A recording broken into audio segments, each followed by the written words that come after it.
The year is 1763. Deep inside the Hofburg Palace, Emperor Joseph II stands alone. His beloved wife, Isabella of Parma, is dead, taken by smallpox. Broken by grief, Joseph unlocks her private writing desk, desperate for a final connection, a diary, a prayer, perhaps a love letter addressed to him. What he finds destroys him. Inside are bundles of letters, frantic and passionate, but they are not for him. They are addressed to his own sister, Maria Christina. As Joseph reads, his world collapses. Isabella writes of a burning, obsessive love for his sister, while describing Joseph not as a husband, but as a repulsive obstacle. In one terrible moment, the emperor realizes his perfect marriage was a sham. He fell in love with a mask, and the betrayal goes deeper than he could have ever imagined. To understand how this disaster happened, we must travel back to where it all began, Parma, Italy. Isabella was born into the House of Bourbon-Parma. It sounds prestigious. It was. But in the 18th century, royal blood was often poison. The Bourbons were known for two things: immense power and a deep hereditary strain of melancholy. Isabella inherited both. She was born in 1741, the daughter of Infante Philip of Spain and Louise Elizabeth of France. Her grandfather was Louis XV. She was royalty squared. But her childhood was not a fairy tale. It was a study in isolation. Parma was a political pawn, a small duchy caught between the giant powers of Europe. Isabella's parents did not marry for love. They married to seal a treaty. Her mother, Louise Elizabeth, was the eldest daughter of Louis XV. She was cold, ambitious, and deeply unhappy in her marriage to Philip. She hated Parma. She missed Versailles. She looked at her daughter not as a child to be nurtured, but as an asset to be managed. Isabella learned her first lesson early. Love is transactional. People are only valuable as long as they are useful. Isabella was a brilliant child. She absorbed information like a sponge. She learned Italian, French, Spanish, and Latin. She studied history and philosophy. She played the violin with a skill that shocked her tutors. But her intelligence was a double-edged sword. It allowed her to see the world clearly, and she did not like what she saw. She saw the hypocrisy of the court. She saw the trapped lives of the women around her. She saw her mother's bitterness. Then, the first tragedy struck. Her mother died. Louise Elizabeth passed away while visiting Versailles. Isabella was 18. For most young women, the loss of a mother is a heartbreak. For Isabella, it was a confirmation. It confirmed her growing belief that life is nothing but a series of losses leading to the grave. She did not grieve in the normal way. She did not scream. She went quiet. She retreated into books. She began to read the philosophers of the Enlightenment, but she gravitated toward the darker works. She became obsessed with the concept of mortality. She started to write. Her early writings from Parma are chilling. They are not the diaries of a teenager. They are the treatises of a nihilist. She wrote that death was not something to fear. She wrote that the dead were the lucky ones. They were done with the charade. "I know that I shall die young," she wrote to a friend. "I feel it in my blood." This was not teenage drama. This was a conviction. She viewed her body as a temporary, decaying vessel. She viewed her future as a meaningless obligation. She was already checking out of life before she had even really started living it. Meanwhile, in Vienna, a very different drama was unfolding. Empress Maria Theresa was playing 4D chess with Europe. She was the most powerful woman on the continent. She had fought wars to keep her throne. She had 16 children, and she loved them, but she also used them. They were her currency. She needed to secure the succession. Her eldest son, Joseph, was the heir. The pressure on him was immense. He was being raised to rule an empire that contained a dozen different languages and cultures. Joseph was a difficult project. He was smart, sharper than his father, but he was rigid. He had no charm. He had no small talk. He was intense, serious, and socially awkward. He terrified people with his staring eyes and his blunt questions. Maria Theresa worried about him. She knew he needed a wife who could soften him, a wife who could handle him, a wife who was intelligent enough to challenge him, but submissive enough to obey him. She looked at the map of Europe. She saw Parma. She saw Isabella. The reports came back to Vienna. Isabella was beautiful. She was educated. She was a Bourbon. It was a perfect match. The alliance would bring Austria and the Bourbons closer together, healing old wounds from the War of Austrian Succession. Maria Theresa didn't care about Isabella's melancholy. In fact, she probably saw it as a plus. A serious, quiet girl would be better for Joseph than a flighty, party-loving princess. The contract was signed, the deal was done, Isabella was sold. When Isabella was told she was to marry the future Emperor of Austria, she didn't celebrate. She resigned herself. It was just another step toward the grave. She packed her books.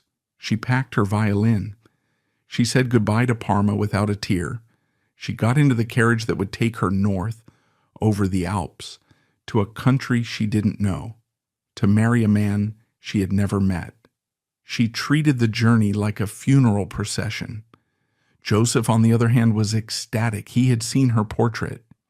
He had fallen in love with the painted image of the sad, dark-eyed girl. He built up a fantasy in his head. He imagined that he would be her savior. He imagined that he would bring a smile to that solemn face. He prepared for her arrival with a manic energy. He reorganized his apartments. He picked out gifts. He paced the halls of the Habsburg, waiting. He was a man starving for connection, and he decided that Isabella was going to be the feast. The meeting took place in 1760. The carriage pulled into the courtyard. The drums beat. The trumpets sounded. Isabella stepped out. She was 19. She was pale from the journey, her dark hair pulled back, her eyes huge and unreadable. Joseph stepped forward. He was trembling. He took her hand. He looked into her face, and he was gone. He was lost. He fell into a deep, immediate, and terrifying kind of love. It was the kind of love that ignores reality. He didn't see a depressed, reluctant girl. He saw an angel. Isabella looked at him. She saw a man with intense blue eyes and a nervous, jerky manner. She saw a boy trying too hard to be a man. She felt nothing, no spark, no interest, just a cold, heavy sense of duty. She curtsied. She smiled the smile she had practiced in the mirror. She said the words she had memorized. "I am at your disposal, Your Highness." It was a lie. She was at no one's disposal but death's. But the performance had begun. The wedding was magnificent. Vienna threw a party that lasted for days. There were operas, balls, feasts, and fireworks. The wine flowed like water in the streets. The people cheered for the young couple. They looked perfect together. The dark, mysterious beauty and the blonde, serious prince. But the wedding night was a disaster. Details are scarce, as they always are, with royal consummations. But we can infer the truth from later letters. Joseph was eager, clumsy, and overwhelming. Isabella was passive, cold, and mentally absent. She endured it. She stared at the canopy of the bed and waited for him to finish. She learned that night that her body was no longer her own. It belonged to the state. It belonged to Joseph. The first few months of the marriage set the pattern. Joseph was the puppy dog. He followed her everywhere. He canceled meetings to be with her. He sat by her side while she played music. He brought her jewels she didn't want and dresses she didn't care about. He asked her constantly, "Are you happy? Do you love me?" It was exhausting. Isabella was an introvert being hunted by an extrovert's obsession. She had no space to breathe. She needed an escape. She needed someone who understood the language of silence and art, not someone who barked questions at her. She found that person in the family circle, Maria Christina, Mimi. Mimi was the same age as Isabella. She was beautiful, but in a different way. She was vibrant. She was talented. She was an artist who painted with skill. She was the golden child of the family, the only one Maria Theresa allowed to call her by a nickname. Mimi was clever. She knew how to survive the court. She knew how to manipulate her mother. She saw Isabella struggling. She saw the new sister-in-law drowning under Joseph's suffocating love. Mimi reached out. At first it was just friendship. They walked together in the gardens of Schönbrunn Palace. They played music together. They spoke in French, shutting out the German-speaking court around them. They complained about the stifling etiquette.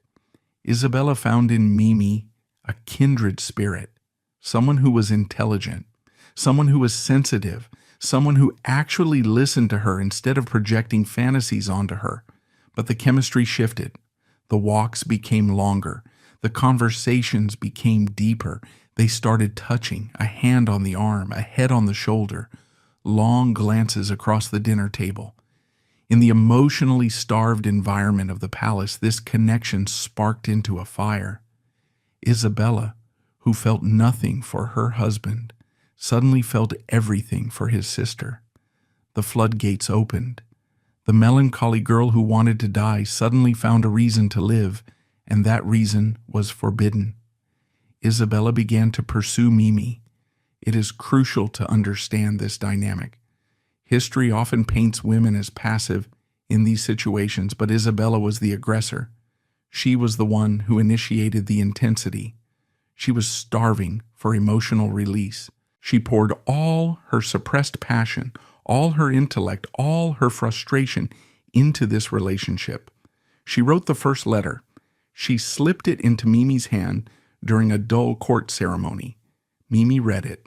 She didn't recoil. She didn't run to her mother. She wrote back. The affair began in the shadows of the most scrutinized building in Europe. They had to be careful. Servants were everywhere. Spies were everywhere. Maria Theresa had a network of informants who reported on everything, from what the archdukes ate for breakfast to who they spoke to in the hallways. Yet, Isabella and Mimi managed to build a secret world. They used the guise of sisterly affection.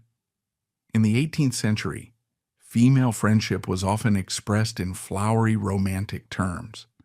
Holding hands, kissing on the cheek, sharing a bed, these were considered normal behaviors for close female relatives. Isabella and Mimi used this camouflage to hide a romance that was anything but innocent. Isabella's letters from this early period are frantic. She writes, "I am writing to you again, cruel sister. Though I have only just left you, I cannot bear the silence." She writes, "My heart is yours. It beats only for you." She writes about the madness that takes her when she sees Mimi talking to others. This is the language of obsession. Isabella was transferring her fixation on death to a fixation on Mimi. It was a transfer of addiction. Joseph remained oblivious. He was happy that his wife had a friend. He even encouraged it. "Go, spend time with Mimi," he would say, thinking he was being a benevolent husband. He would watch them walk away together, arm in arm, and smile. He had no idea that as soon as they were out of earshot, they were whispering things that would shatter his heart. He was facilitating his own cuckolding, but the pressure was mounting. Isabella knew her duty. She had to produce an heir. Every month that passed without a pregnancy was a failure. The court watched her waistline.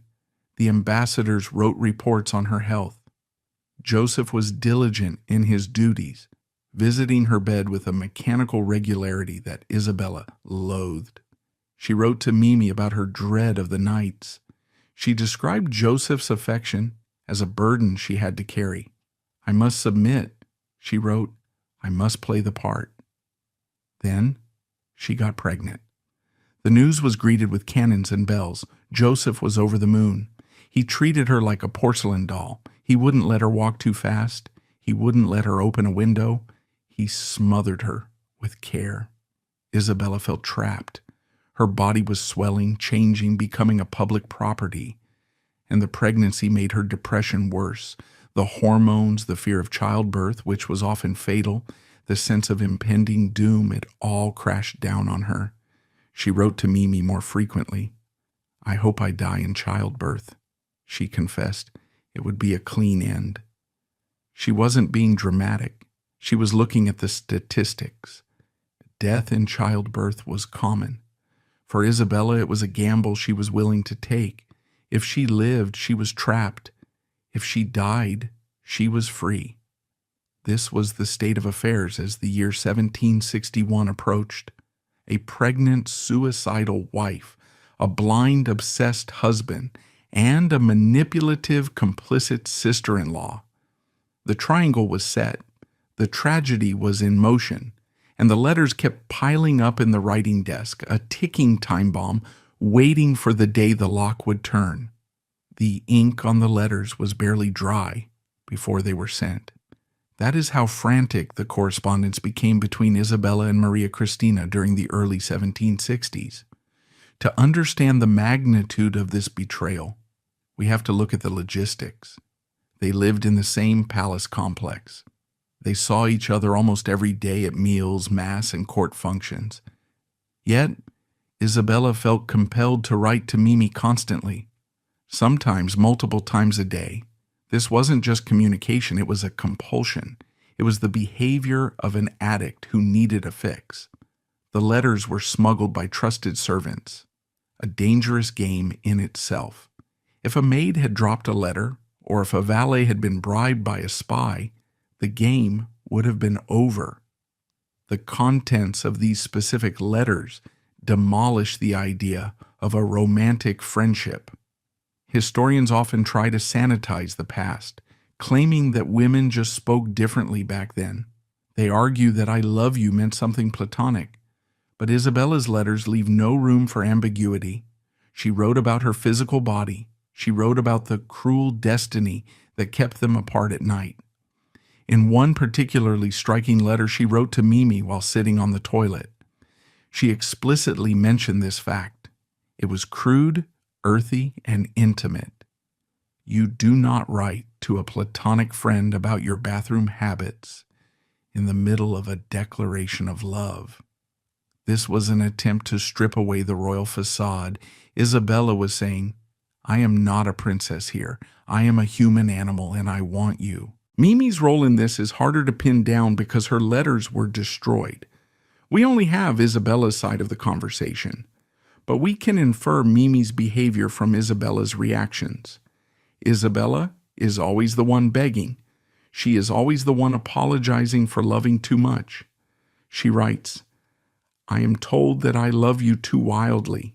Is it a sin to worship an angel?" This suggests that Mimi was setting boundaries. Mimi was likely the one saying, quote, "Calm down, be careful, people are watching." Mimi was the cool head. Isabella was the fire. This dynamic is classic in toxic relationships.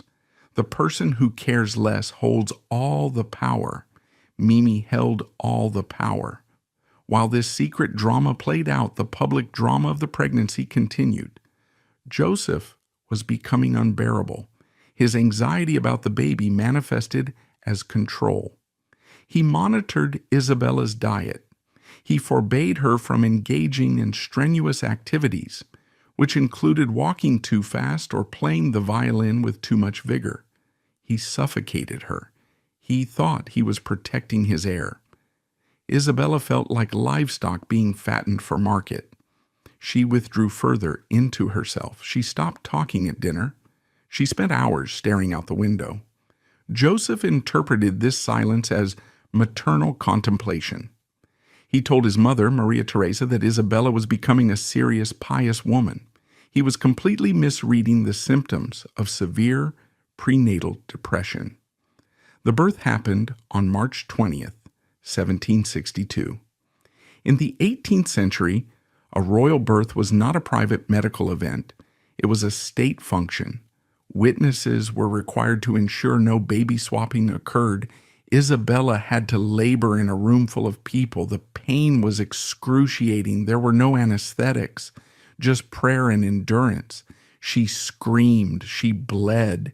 She did what was required of her. She produced a child. It was a girl. They named her Maria Theresa, after the empress. The court was relieved, though they would have preferred a boy. Joseph was ecstatic. He held the baby with a tenderness that surprised everyone. He was a father. He had a family. He thought this was the turning point. He thought the baby would fix everything. He thought Isabella would look at the child and finally find the happiness that eluded her. He was wrong. Isabella looked at her daughter and felt fear. She didn't feel the instant, magical bond that poets wrote about. She felt a heavy, crushing responsibility. She loved the child, yes, but her love was dark. She looked at the baby and saw another victim. She saw another life destined for suffering. She wrote to a friend, "I have brought a being into the world to suffer as I have suffered." This is not the joy of a new mother. This is the nihilism of a woman who believes existence itself is a curse. Postpartum depression likely hit her hard. In the weeks after the birth, Isabella struggled to get out of bed. The doctors prescribed rest and tonics. They didn't have a word for depression. They called it melancholy or vapors. They blamed her uterus. They blamed the weather. They never suspected that the root cause was a fundamental hatred of her own life and a desperate, unfulfilled need for a woman she couldn't have. Joseph tried to cheer her up. He planned parties. He bought her more jewelry. He tried to be affectionate, but his affection was physical, and physical touch was the last thing Isabella wanted. Every time he touched her, she recoiled internally. She wrote to Mimi about the disgust she felt performing her marital duties. She described it as a violation, but she couldn't say no. She was the property of the Habsburgs. Her body was a factory for heirs, and the factory had to keep running. The pressure to produce a male heir started almost immediately after the daughter was born. "A girl is nice," the court whispered, "but a boy is necessary." Isabella hadn't even recovered from the trauma of the first birth before she was expected to get pregnant again. The cycle was relentless. Joseph was eager. He wanted a son. He wanted to secure the dynasty. He was back in her bed, enthusiastic and clumsy, blind to the fact that his wife was dissociating during the act. During this period, Isabella's obsession with death moved from a philosophical concept to a concrete plan. She began to predict her own end with eerie accuracy. She told everyone who would listen that she would not live to see her children grow up. She wasn't seeking pity. She was stating a fact. She began to give away her possessions. She organized her papers. It was a slow-motion suicide. She didn't have a weapon, so she used her mind. She willed her body to shut down. Her relationship with Mimi became even more volatile. Perhaps Mimi was getting tired of the constant drama. Perhaps Mimi was getting scared. The Empress was starting to ask questions. Maria Theresa was no fool. She noticed the looks. She noticed the whispers. She lectured Mimi on propriety. She warned her daughters about excessive intimacy. Mimi, who valued her position and her comfort above all else, likely tried to pull back. This terrified Isabella. The thought of losing Mimi was worse than death. It was the only thing keeping her tethered to the earth. Her letters became more desperate. She accused Mimi of coldness. She accused her of abandonment. "If you leave me," she wrote, "I shall have nothing." It was emotional blackmail. Isabella was using her own fragility as a weapon to keep Mimi close. It was a manipulation born of panic. Then came the miscarriages. Isabella got pregnant again quickly, but her body was weak. The stress was too high. She lost the baby. It was a boy, The court mourned. Joseph was crushed. Isabella was numb. But the machine didn't stop. She got pregnant again. Another miscarriage. The physical toll was horrific. Hemorrhages, infections, recovery, and then back to the marital bed to try again. By 1763, Isabella was a shadow. She was thin, pale, and constantly sick. Her immune system was shot. She looked like a ghost walking the halls of the Habsburg. Yet Joseph still didn't see the danger. He saw her frailty as ethereal beauty. He thought she needed fresh air and good food. He didn't realize she was dying of despair. It was in this weakened state that she became pregnant for the 4th time. This pregnancy felt different. It felt fatal. Isabella told Mimi, "This is the one that will kill me." She said it with a sense of relief. She wrote a letter that sounded like a will. She entrusted her daughter, little Maria Theresa, to Mimi's care. She wrote, "Be a mother to her, for I shall not be there." She was clearing the decks. She was ready to go. The tragedy here is Joseph's absolute blindness. He was an intelligent man. He could discuss economics, law, and military strategy. But he could not read the woman sleeping next to him. He was a victim of his own ego. He needed her to be the perfect wife so badly that he hallucinated a reality where she was happy. He ignored the red flags because acknowledging them would mean acknowledging his own failure. He didn't want to admit that he couldn't make her happy. He didn't want to admit that his love wasn't enough to cure her. And where was Maria Theresa, the Empress? She was watching. She was worried. But she was also a pragmatist. As long as Isabella was pregnant, she was useful. The Empress sent doctors. She sent priests. She ordered prayers said in the churches. But she didn't intervene in the marriage. She didn't separate them. She needed a grandson. The biological imperative of the dynasty outweighed the mental health of one Italian princess. As the winter of 1763 approached, Vienna grew cold. The wind howled through the palace courtyards. Smallpox rumors started to circulate in the city. It was the invisible enemy. It struck rich and poor alike. There was no vaccine, only a primitive form of inoculation that was dangerous and controversial. The royal family had not been inoculated. They were vulnerable. Isabella spent her days in her rooms playing with her daughter and writing to Mimi. The tone of the letter shifted. The frantic passion gave way to a sad, resigned tenderness. She was saying goodbye. She knew something was coming. She wrote about the peace of the grave. She wrote about how the noise of the world would finally stop. She was 21 years old, writing like an 80-year-old woman at the end of a hard life. One evening, Isabella complained of a headache and a fever. Joseph dismissed it as a chill, but the fever spiked. She began to shiver uncontrollably. She felt a deep, aching pain in her back. These were the classic prodromal symptoms of smallpox. The virus was already in her blood, replicating, preparing to launch its assault on her skin and organs. When the first spots appeared, the panic in the palace was absolute. Smallpox was a death sentence for many and a disfiguring curse for survivors. Joseph was told to stay away. He was the heir. He couldn't risk infection. But for the first time in his life, Joseph disobeyed protocol. He disobeyed his mother. He stormed past the guards and went into Isabella's room. This moment is crucial. It shows the depth of Joseph's love, however misguided it was. He was willing to die for her. He sat by her bed.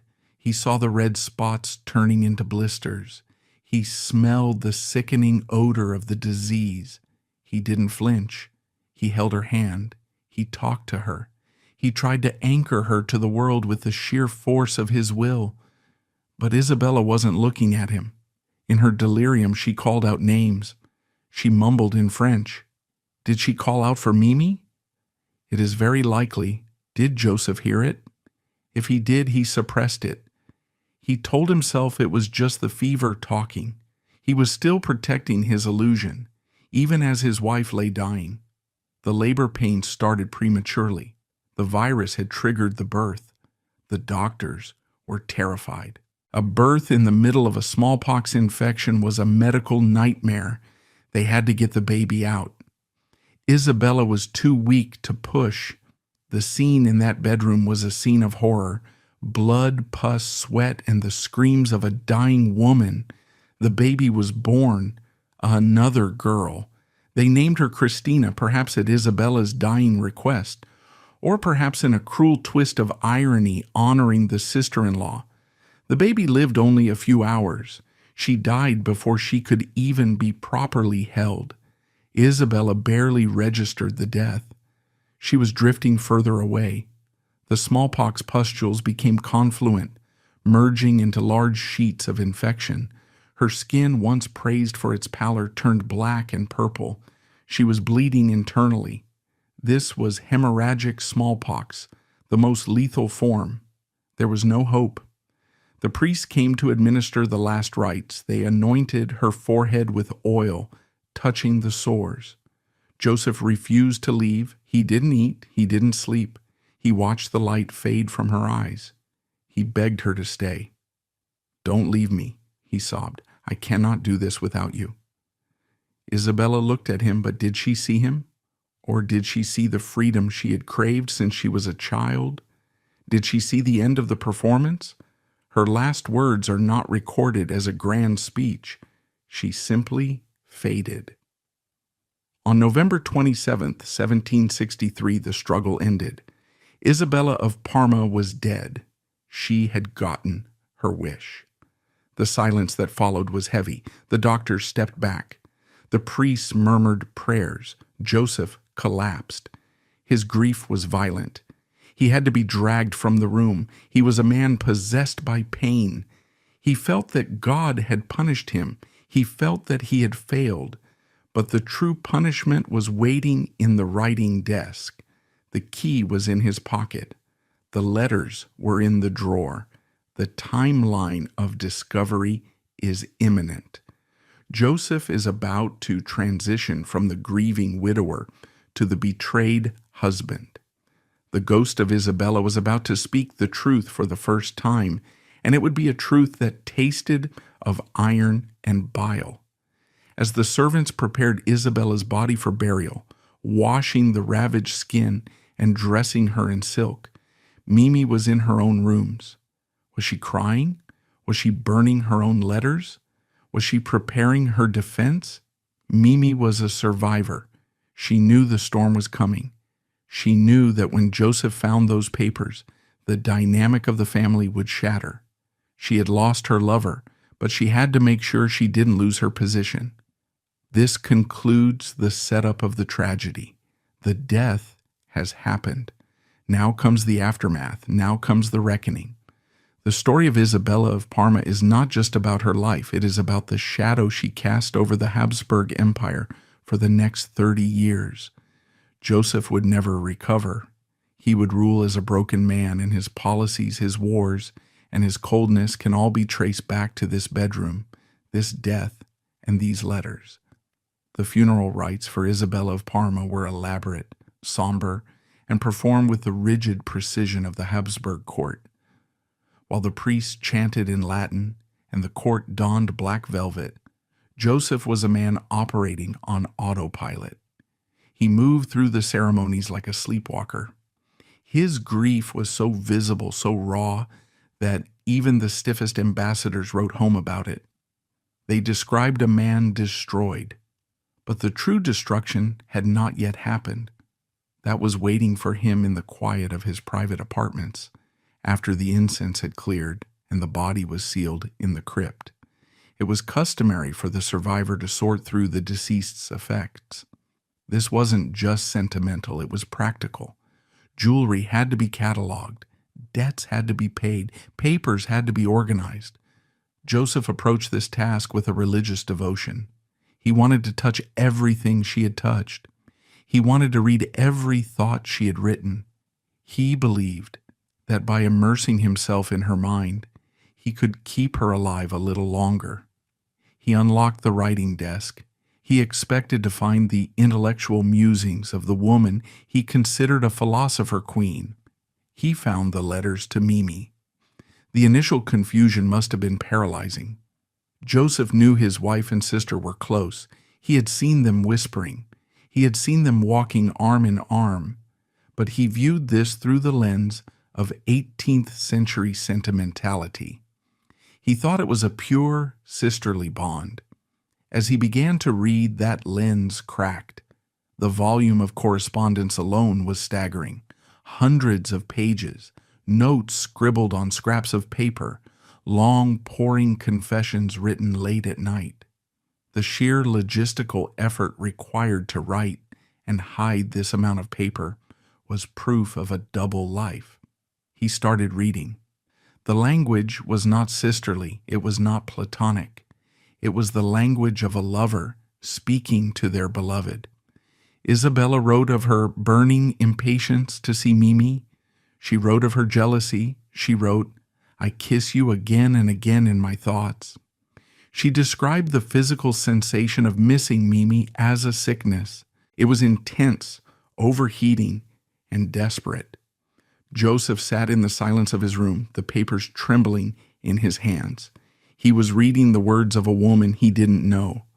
The cold, melancholy wife who barely tolerated his embrace was here, on these pages, a creature of fire and need. But the fire was not for him. Then came the insults. They were not malicious insults, which might have been easier to bear. They were insults of indifference.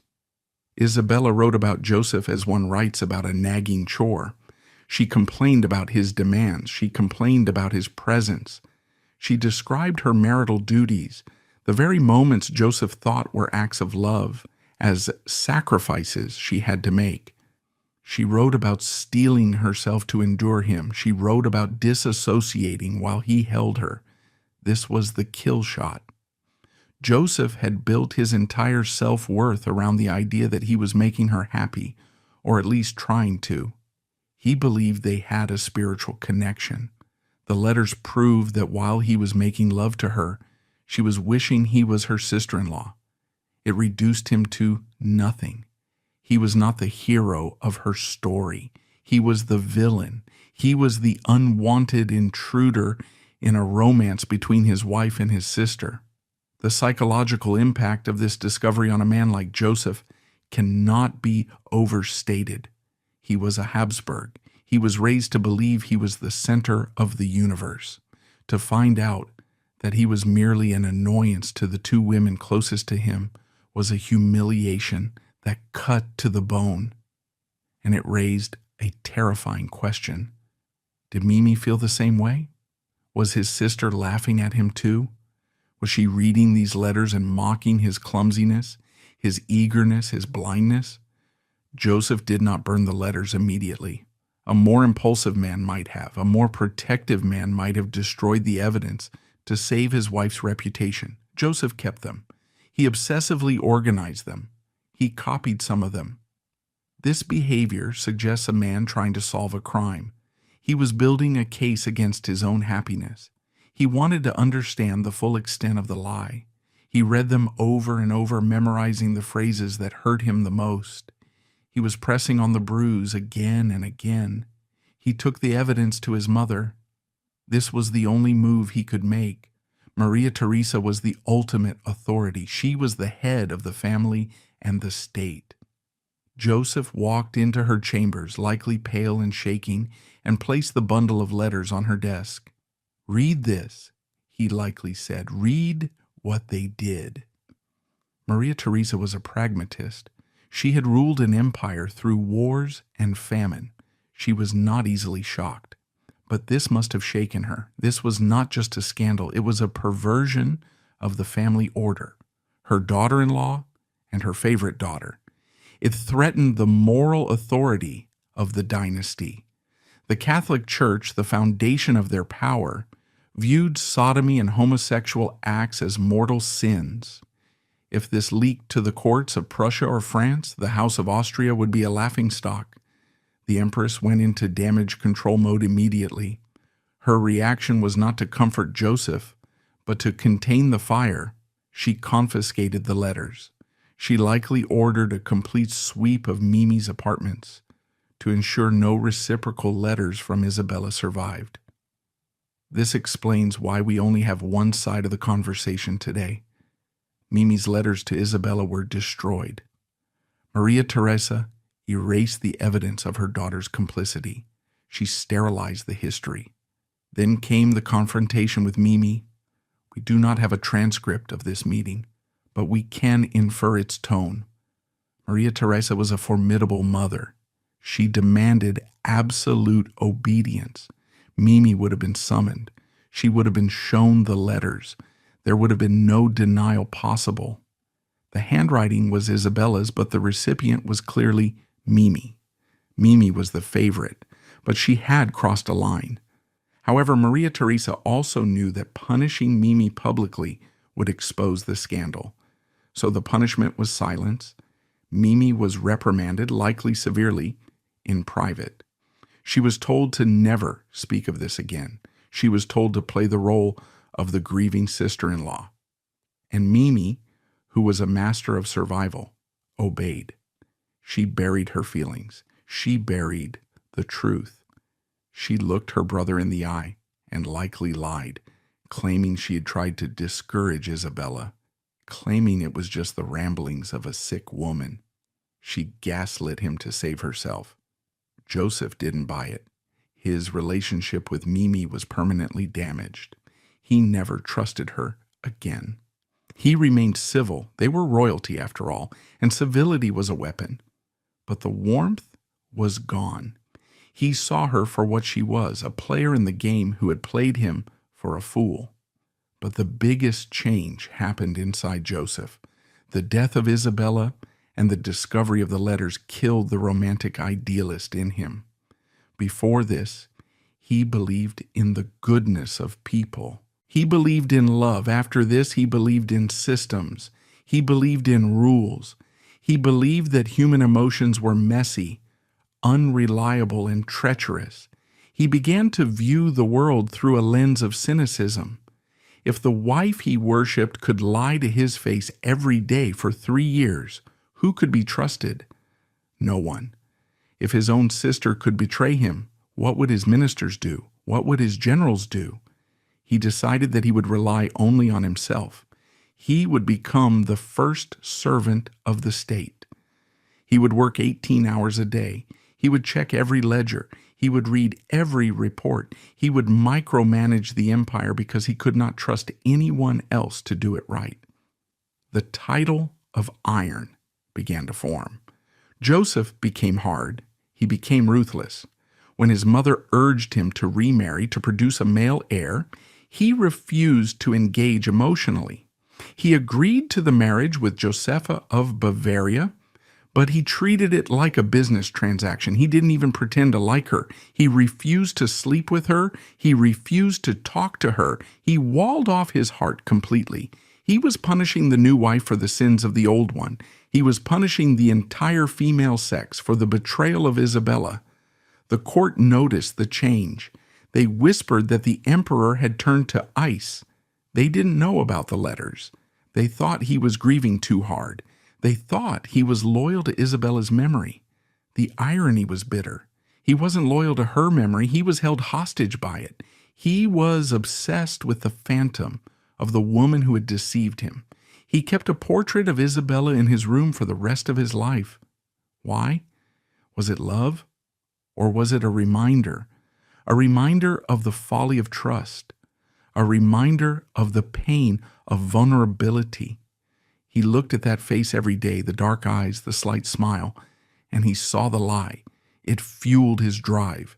It fueled his frantic need to reform Austria, to fix the world, to impose order on chaos. Because he couldn't control Isabella, he would control the empire. The letters also reveal a darker side of Isabella's psychology that Joseph was forced to confront. It wasn't just that she loved Mimi, it was that she loved death. In the letters, her desire for Mimi and her desire for death are often intertwined. She writes about them with the same passionate intensity. She romanticized the end. Joseph realized that he had been fighting a battle he could never win. He was fighting against a death wish. All his gifts, all his doctors, all his prayers, they were useless against a woman who looked at the grave as a lover. This realization absolved him of guilt, perhaps, but it filled him with anger. She had used him.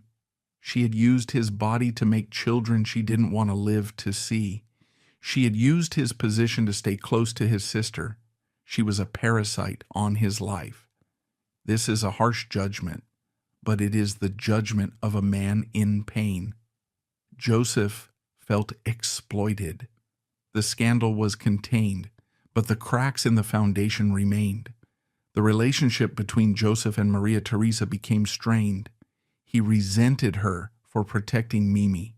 He resented her for orchestrating the marriage in the first place. He began to challenge her authority more aggressively. The co-regency between mother and son became a battleground. Joseph pushed for radical reforms. He wanted to tear down the old structures. Maria Theresa wanted to preserve them. This political conflict was fueled by the personal animosity simmering under the surface. In the years that followed, Joseph would often visit the crypt where Isabella lay. He would stand before her coffin. What did he say? Did he yell at her? Did he weep? Or did he just stand there in silence, a man arguing with a ghost? We don't know, but we know that he never let her go. He carried the trauma of that discovery until his own death. The story of Isabella and Mimi is often told as a tragic romance, a forbidden love crushed by a homophobic society. And it is that.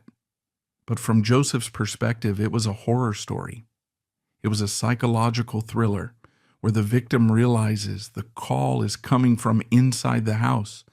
It was the moment he learned that the person sleeping next to you can be a total stranger. As 1764 dawned, Joseph was a changed man. The boy was dead. The tyrant was waking up. And the letters confiscated and hidden away in the archives sat in the dark, waiting for historians to find them centuries later. They waited to tell the world that the great Emperor Joseph II was not just a widower. He was a cuckold, betrayed by his own blood and his own heart.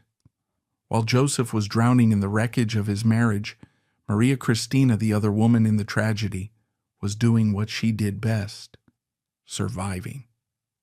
History often casts the other woman as a villain or a victim, but Mimi was neither. She was a politician. She was a Habsburg Archduchess who understood the rules of the game better than her brother did. She knew that the letters had been found. She knew her mother, the Empress, had read the graphic details of her intimacy with Isabella.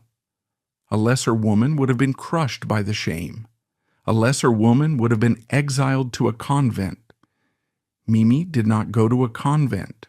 She went to work repairing her image. She played the role of the grieving sister perfectly. She wore black. She wept in public. She spoke of Isabella with a sanitized, holy reverence. She effectively gaslit the entire court. She made them believe that her bond with Isabella was purely spiritual, a meeting of two high-minded souls. She banked on the fact that the Empress would never release the letters because the scandal would destroy the monarchy. Mimi used her family's pride as a shield. She knew her mother would protect the dynasty first and the truth second.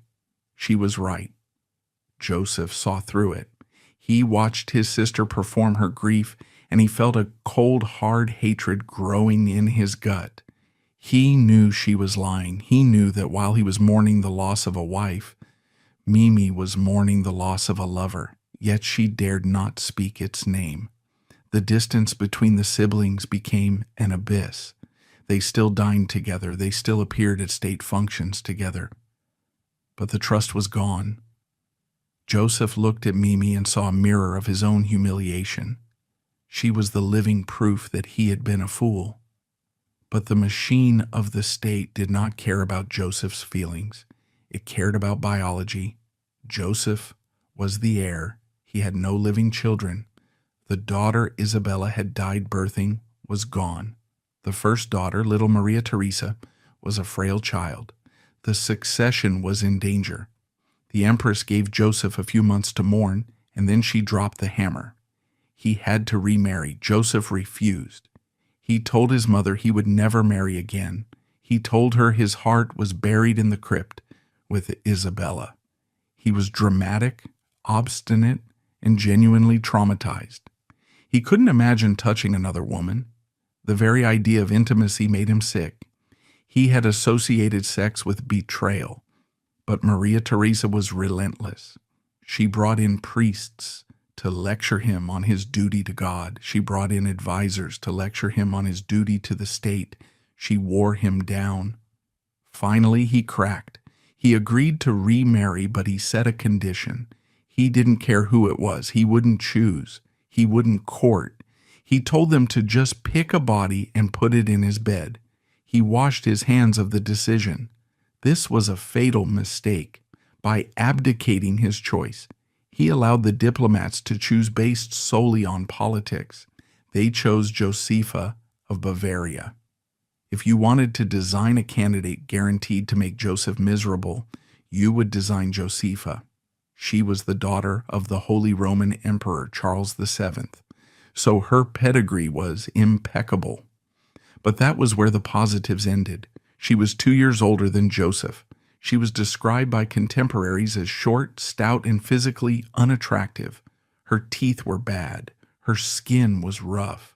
She had none of Isabella's haunting beauty, none of her intellect, none of her musical talent. She was a simple, kind, uncomplicated woman who enjoyed card games and quiet evenings. Joseph was a man who worshipped aesthetic beauty and intellectual sharpness. When he saw Josepha, he was repulsed. He didn't just dislike her, he was physically disgusted by her. He wrote to a friend, describing her as a short, fat figure with pimples and bad teeth. He was cruel. He was vicious. He compared her to Isabella constantly. He looked at Josepha's hands and missed Isabella's elegant fingers. He listened to Josepha's voice and missed Isabella's soft French whispers. He punished Josepha for not being Isabella. The wedding took place in January 1765. It was a funeral with white ribbons. Joseph stood at the altar looking like a man marching to the gallows. He barely looked at his bride. He didn't smile. The court noticed. The ambassadors wrote home that the emperor looked desperate. Josepha, poor woman, was not blind. She saw the look in his eyes. She saw the recoil when she tried to touch his arm. She knew she was walking into a nightmare.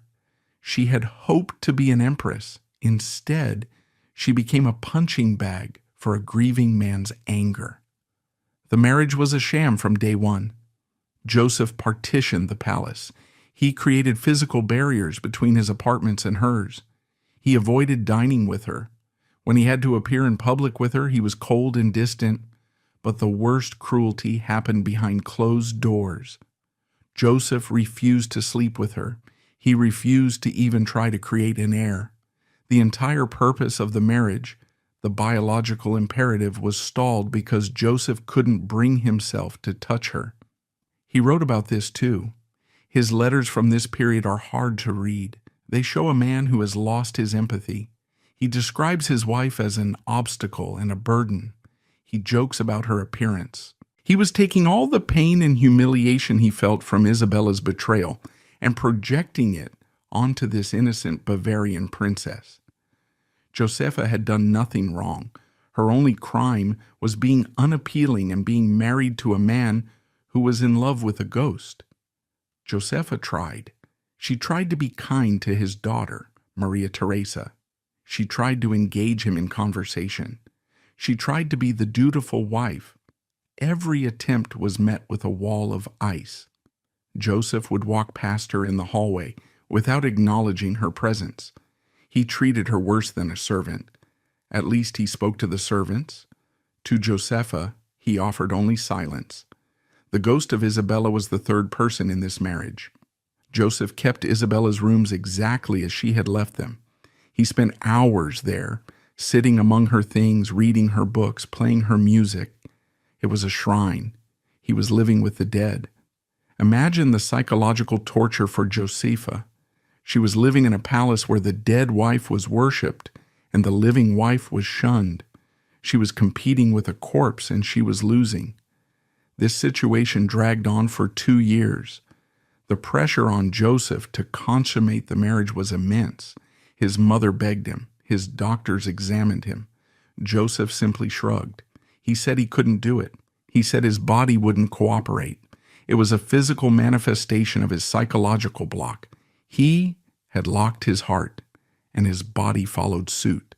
Then, history repeated itself with a cruel, ironic twist. Smallpox returned to the Habsburg.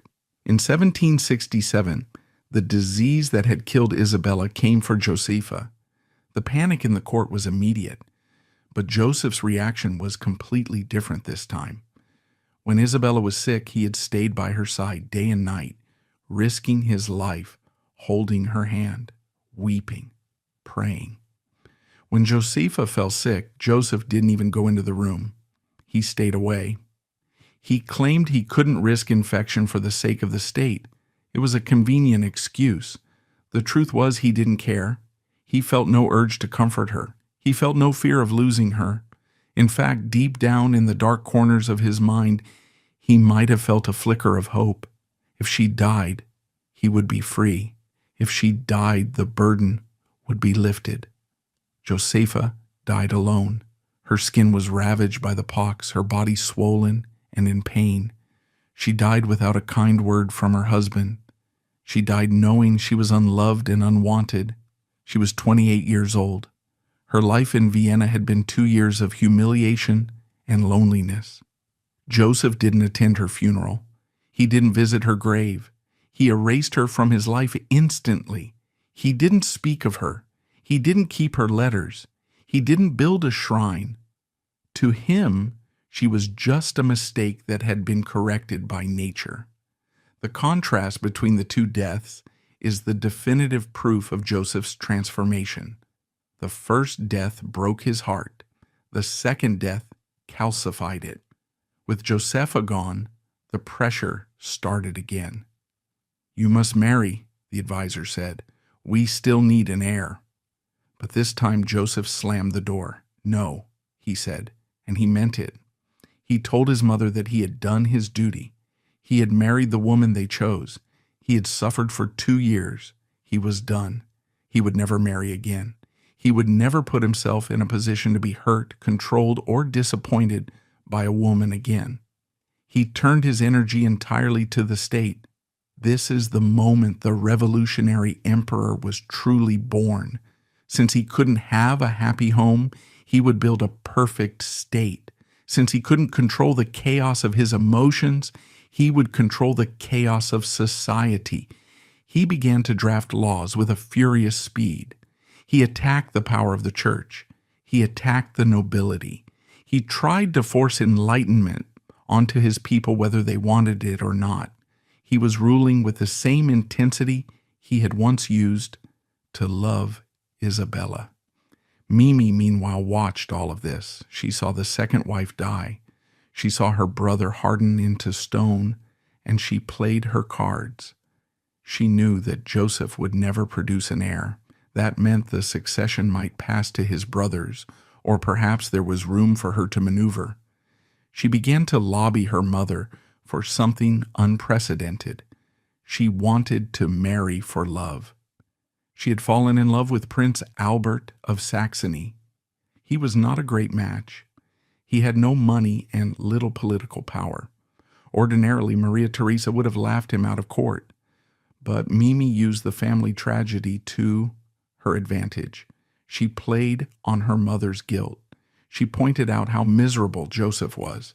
She pointed out how the arranged marriage system had produced only death and sorrow. She wore the empress down. In a stunning break with tradition, Maria Theresa allowed Mimi to marry Albert. It was the only love match among her children. Joseph was furious. He looked at this and saw the ultimate injustice. He had done his duty, married a stranger, and suffered.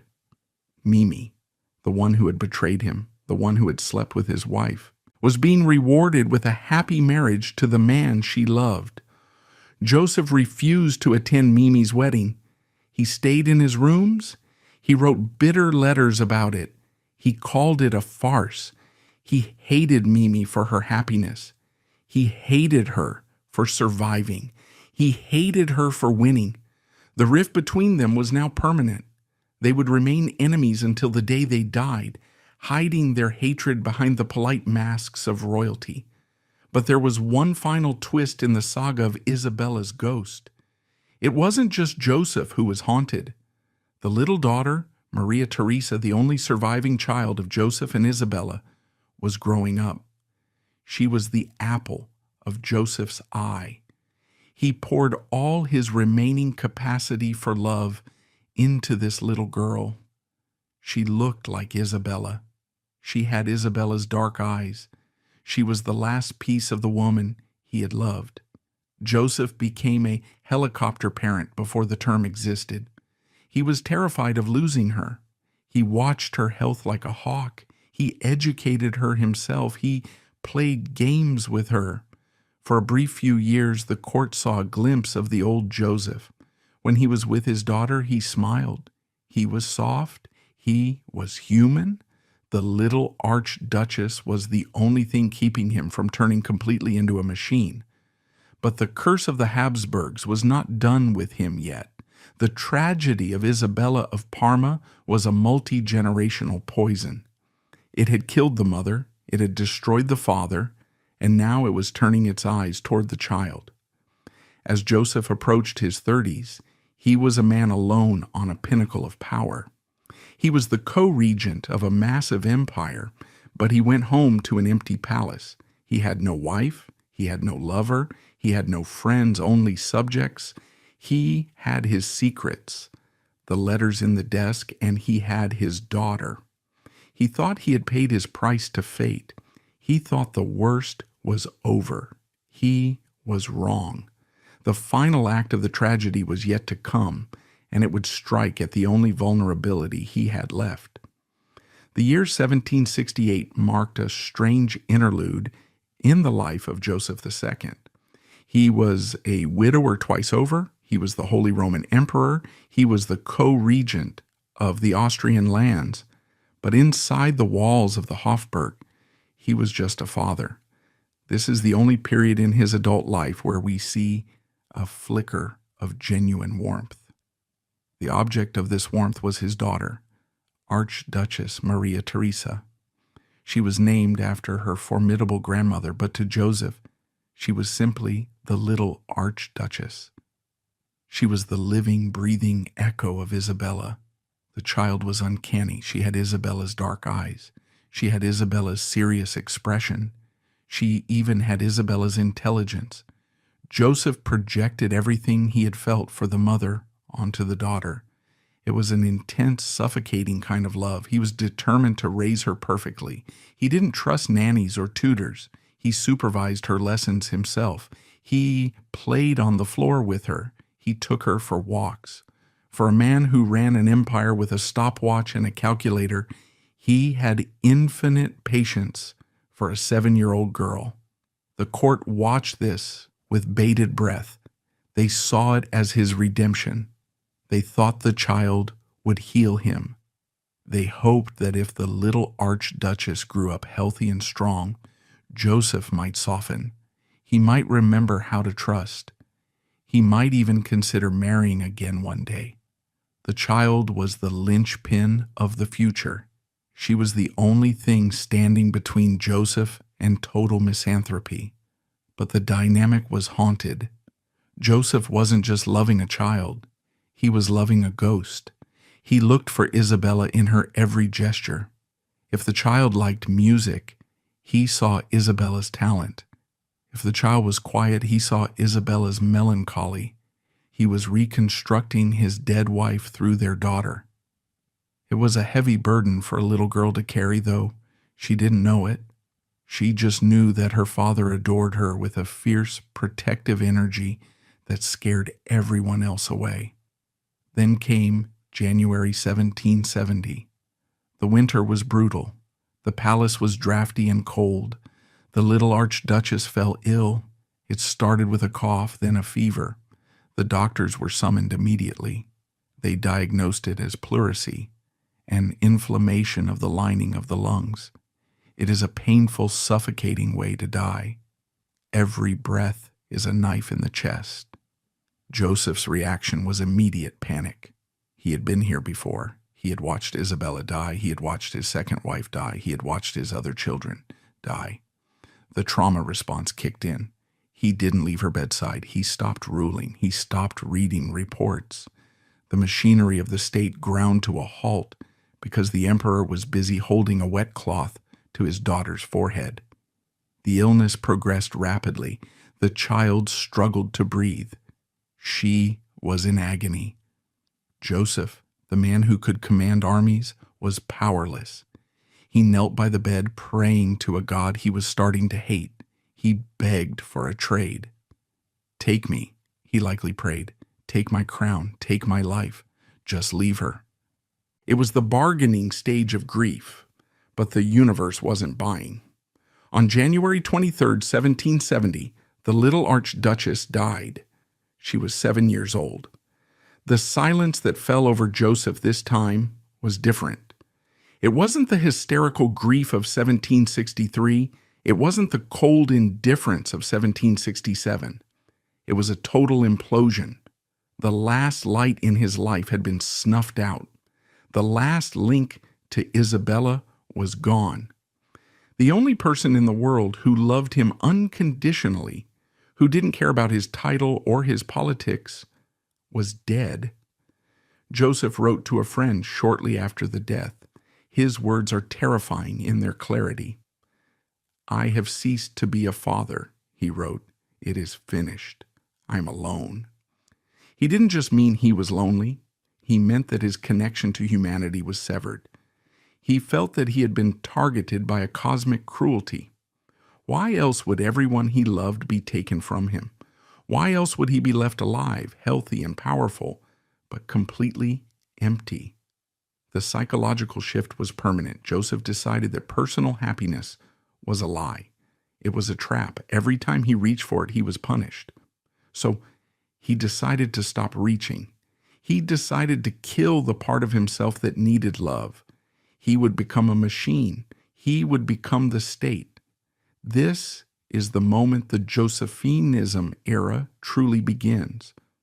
Before 1770, Joseph was a reformer with a heart.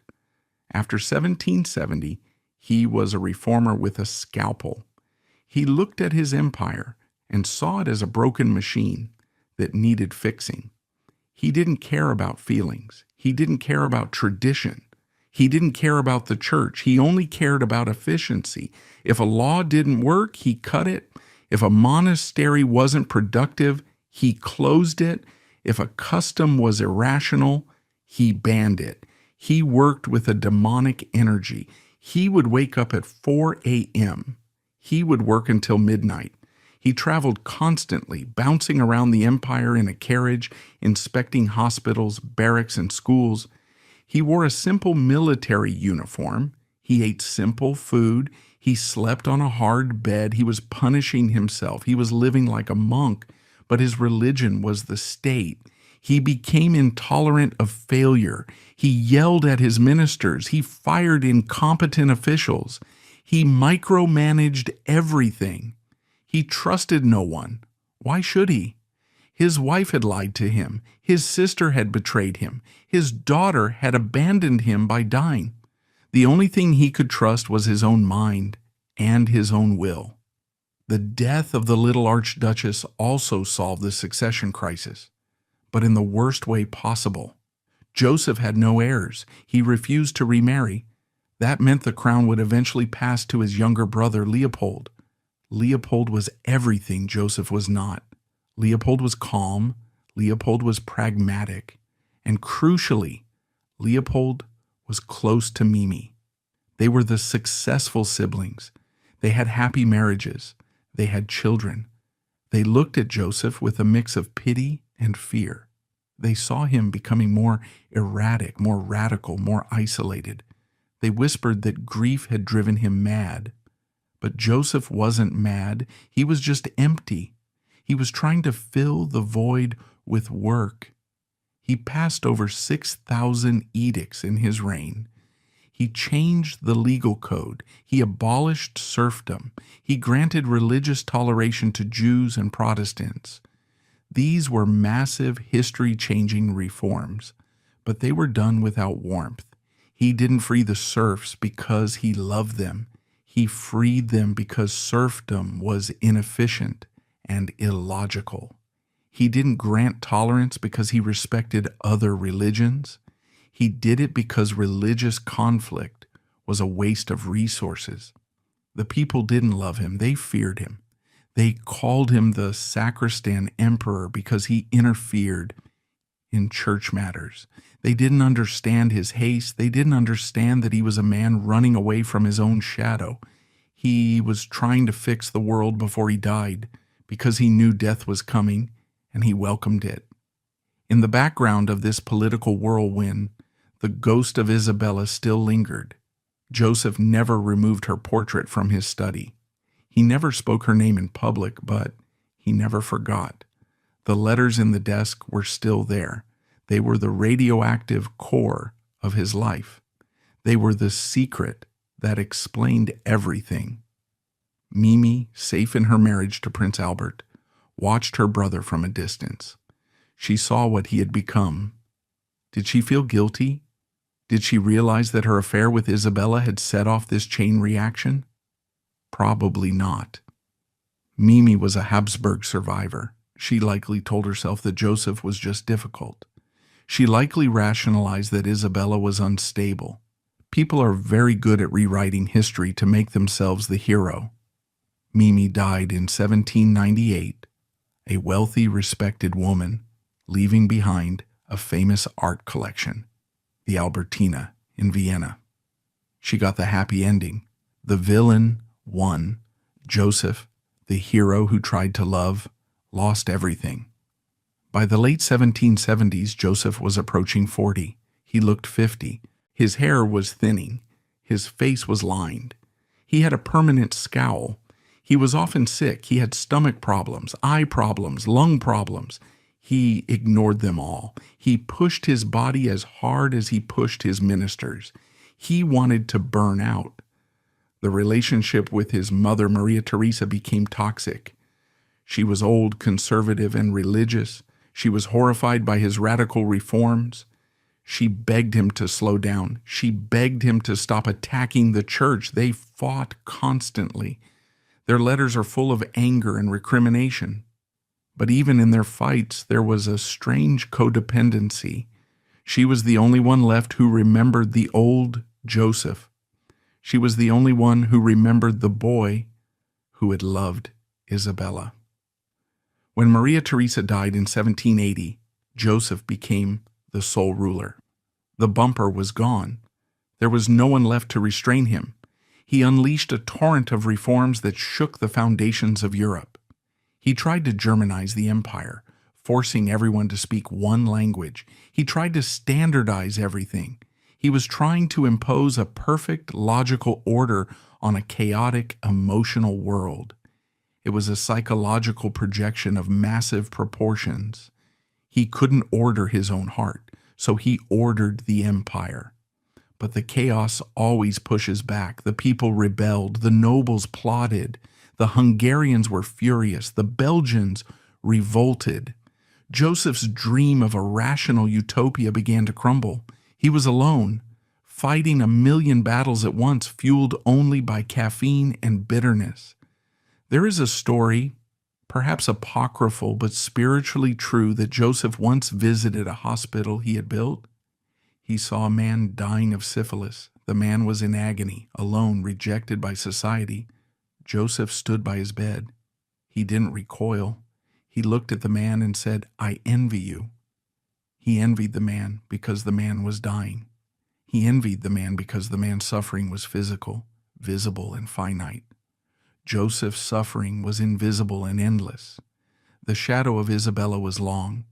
It stretched from the wedding bed in 1760 to the deathbed of the little Archduchess in 1770, and then across the entire political landscape of Central Europe. Every time Joseph signed a decree with his sharp, angry signature, he was signing a testament to his own brokenness. He was trying to prove that he didn't need love. He was trying to prove that reason was enough.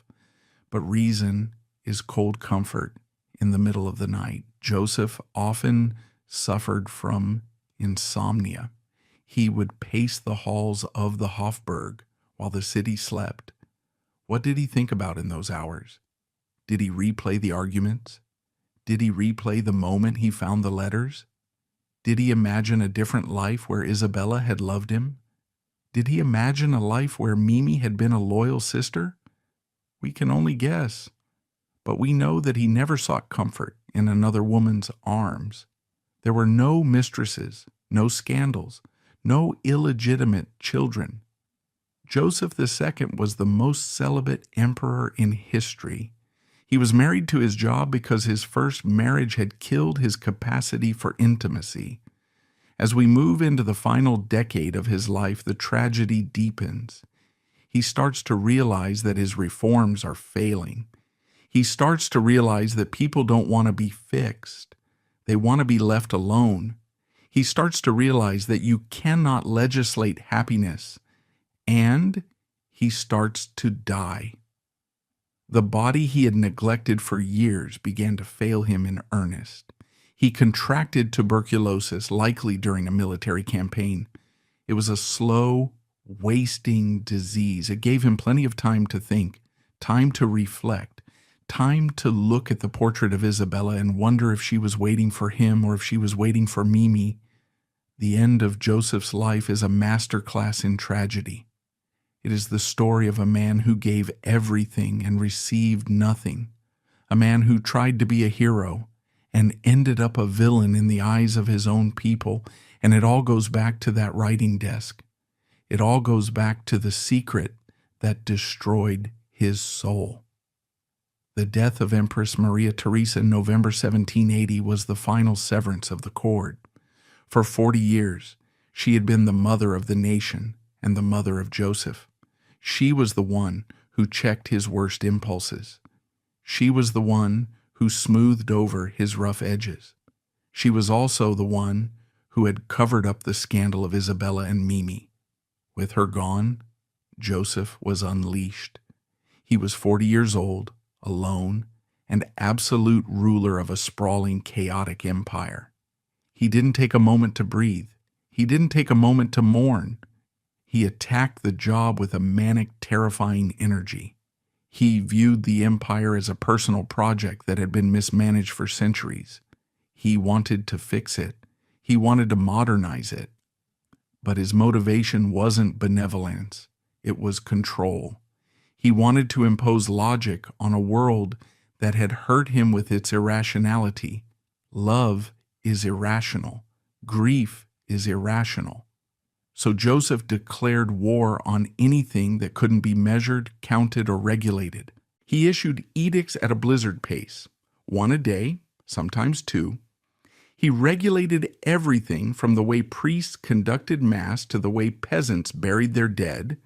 He banned the use of wooden coffins to save timber. He ordered bodies to be buried in linen sacks covered with quicklime to speed up decomposition. It was a rational, scientific decision. It was also a public relations disaster. The people were horrified. They called him a monster who denied them a Christian burial. Joseph didn't understand the outrage. To him, a dead body was just organic matter. He had seen the body of Isabella, the body of Josepha, the body of his daughter. They were just shells. Why waste good wood on them? His lack of emotional intelligence, forged in the trauma of his marriage, was now causing riots in the streets. He attacked the church with a vengeance. He closed hundreds of monasteries. He called them useless. If a monk wasn't teaching or nursing the sick, he was a parasite. Joseph seized their lands and sold them to fund schools. It was arguably a good policy, but the way he did it was brutal.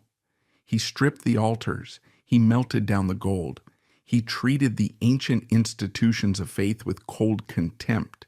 He was the sacristan emperor, moving the furniture of the church around because he had lost his faith in the divine plan long ago.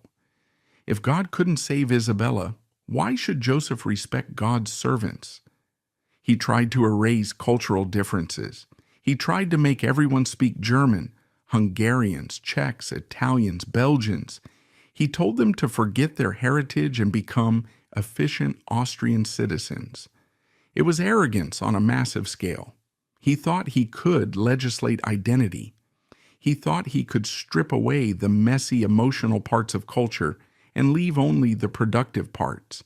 He was treating his subjects the way he treated himself, stripping away the emotion to leave only the function. The nobility hated him.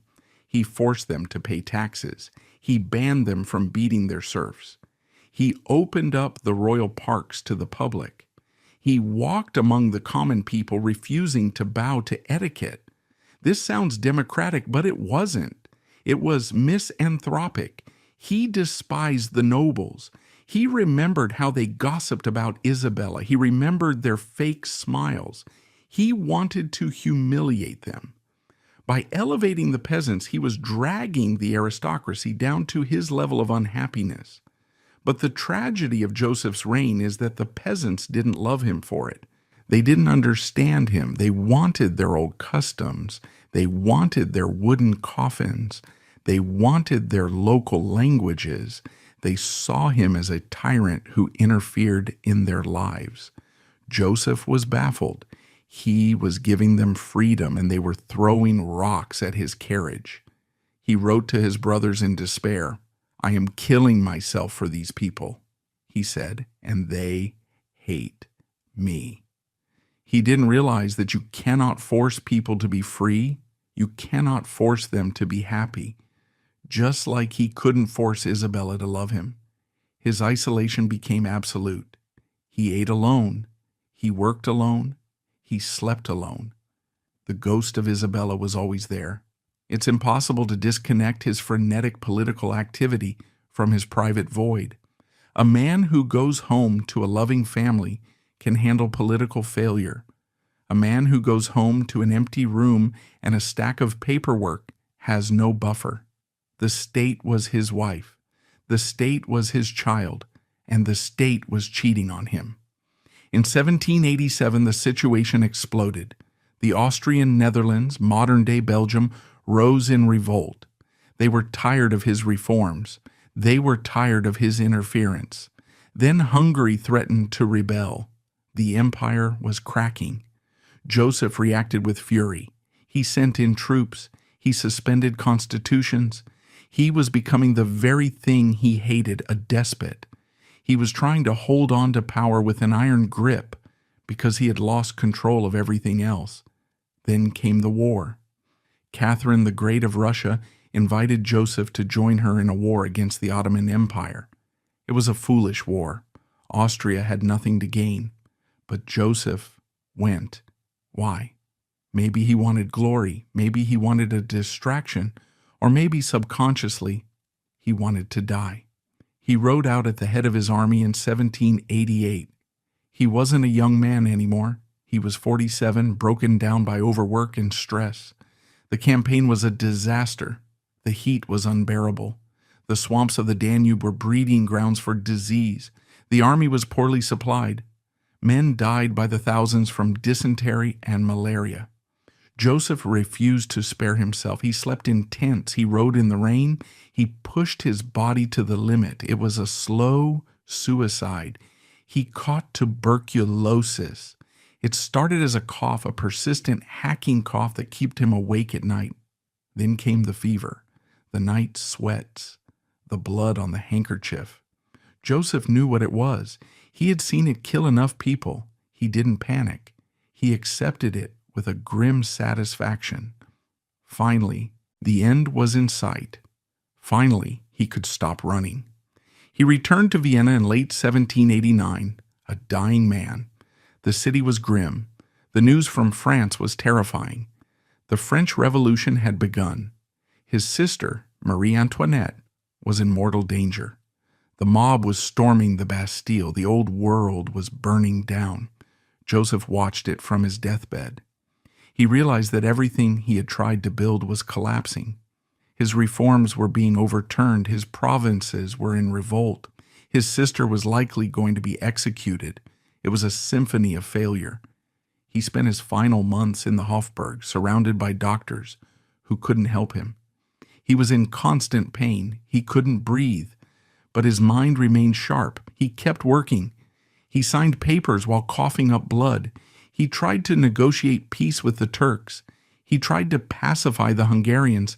He was fighting to the very last second, not for himself, but for the abstract idea of duty.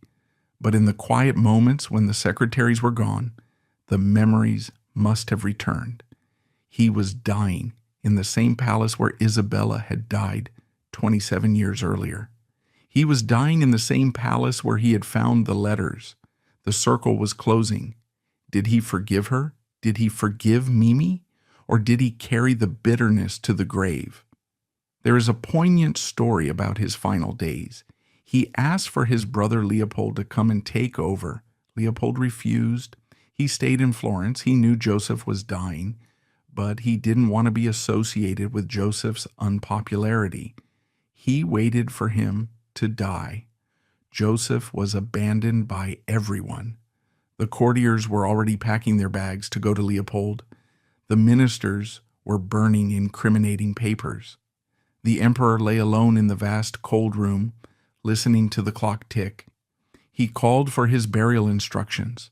He wanted a simple funeral, no pomp, no waste. He wanted to be buried in his uniform. He was a soldier of the state, and he wanted to be buried like one. He dictated his own epitaph. It is one of the most heartbreaking sentences ever written by a monarch. He didn't want to be remembered as the great or the conqueror. He said, "Here lies Joseph II, who failed in all he undertook." Think about that. Failed in all he undertook. He wasn't just talking about the war or the reforms. He was talking about his life. He failed to be a husband. He failed to be a father. He failed to be a brother. He failed to be loved. The shadow of Isabella hangs over that sentence. If he had succeeded in his marriage, if he had found happiness there, perhaps he wouldn't have judged his political life so harshly. But because his personal foundation was built on a lie, the entire structure felt unstable. He died on February 20th, 1790. He was 48 years old. He looked 80. The moment he died, the reaction was brutal. Vienna didn't mourn, it celebrated. People cheered in the streets. The nobles threw parties. His statutes were torn down. His reforms were repealed within weeks. It was as if he had never existed. The Josephinism he had forced on them vanished like smoke. But Mimi survived. Maria Christina, the architect of his misery, was safe in Brussels and later Vienna. She lived for another 8 years. She kept her art. She kept her money. She kept her secrets. She never published the letters from Isabella. She let her brother take the blame for being a cold tyrant, never revealing that he was actually a man with a shattered heart. The tragedy of Joseph II is not that he was a bad man. He was a brilliant man. He was a visionary. He wanted to end slavery, torture, and ignorance. He was 200 years ahead of his time. But he was a man who had been hollowed out by a toxic love. He had no emotional fuel to sustain his vision. He tried to run an engine on water. Isabella of Parma remains the enigma at the center of this black hole. She was a woman who didn't want to be a wife, didn't want to be a mother, and didn't want to be alive. Her tragedy is that she was born a princess. If she had been a commoner, she might have been a poet or a philosopher living quietly. But the accident of birth put her in the Hofburg. It put her in Joseph's bed. It put her in the history books. Her obsession with death wasn't a pose, it was a fundamental rejection of the role she was forced to play. And her love for Mimi was a rebellion. It was the only thing she chose for herself. It was the only thing that was real. Joseph was collateral damage in her war against existence. The letters, those few that survive or were described, are the only testament to the fire that burned the house down. They are not just love letters, they are evidence of a crime scene. The victim of the crime wasn't Isabella, and it wasn't Mimi. It was Joseph. He was the one who was left behind to clean up the mess. He was the one who had to live with the knowledge. As we look back at this story, we have to strip away the royal titles. This isn't about an emperor and an archduchess. It's about a man who loved a woman who loved his sister. It's about the devastation of unrequited love.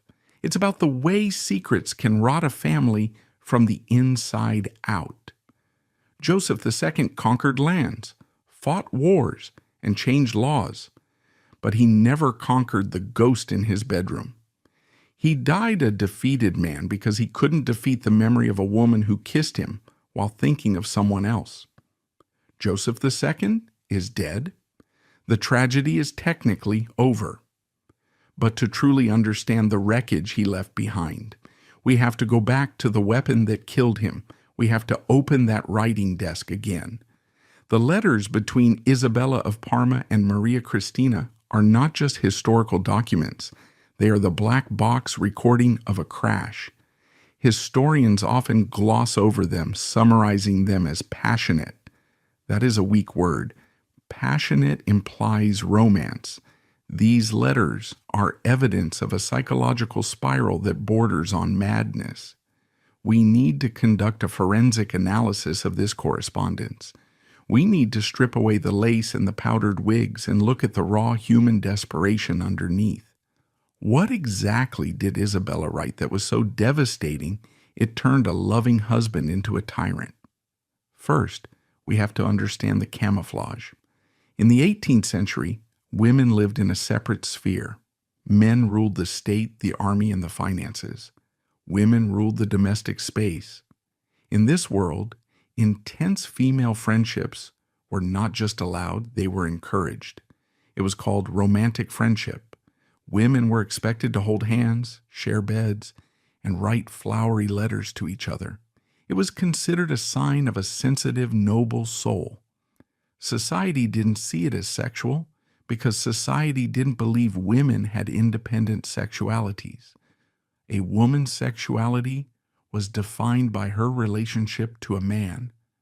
Without a phallus involved, the patriarchy simply didn't register it as sex. Isabella and Mimi exploited this blindness. They hid in plain sight. They could whisper in the corner of a ballroom, and Joseph would think they were discussing dresses or gossip. They could retreat to a bedroom, and the guards would think they were praying. This was their cover. But inside that cover, they built a pressure cooker. The letters reveal that for Isabella, this was not a fun diversion. It was a matter of life and death. Her dependency on Mimi was total. In one letter she writes, "I am writing to you again, cruel sister, though I have only just left you. I cannot bear the waiting to know my fate, and whether you consider me a person worthy of your love, or whether you would like to throw me into the river." Look at the language. Throw me into the river. It is violent. It is melodramatic, but it is sincere. Isabella felt that without Mimi's validation, she deserved to be destroyed. This is the language of a borderline personality structure. She had no solid sense of self. She needed Mimi to mirror her existence back to her. When Mimi was present, Isabella was alive. When Mimi was absent, Isabella ceased to exist. Then there is the physical aspect. The most famous or infamous letter is the toilet letter. Isabella writes, "I am writing this on my chaise percée toilet chair. I kiss your portrait and I imagine it is you." This shatters the illusion of the ethereal princess. It is gross, it is animalistic. It mixes the basest biological function with the highest romantic sentiment. Why write that? Why include that detail? Because she wanted to break down barriers. She wanted intimacy so deep that it included the ugly parts of life. She was saying, I want you to know me completely, even the parts that smell, even the parts that are shameful. For Joseph, reading this must have been a unique kind of torture. He treated Isabella like a porcelain doll. He probably never imagined her using a toilet, let alone writing love letters on one. It humanized her in the worst possible way. It showed him that she was comfortable with Mimi in a way she never was with him. With him, she was stiff, formal, and cold. With Mimi, she was raw and real. The letters also reveal a deep vein of masochism. Isabella frequently refers to herself as unworthy. She calls herself a slave to Mimi's love. She invites Mimi to punish her, to ignore her, to scold her. She writes, "Treat me as you wish, only do not leave me." This dynamic is disturbing. It suggests that Mimi held the whip hand. Mimi was the dominant partner. She controlled the flow of affection. She could turn the tap on and off. Isabella was just the thirsty dog waiting for a drop. We have to ask, why did Mimi keep these letters? This is the million-dollar question. She knew they were dynamite. She knew they were treasonous. Why not burn them after reading?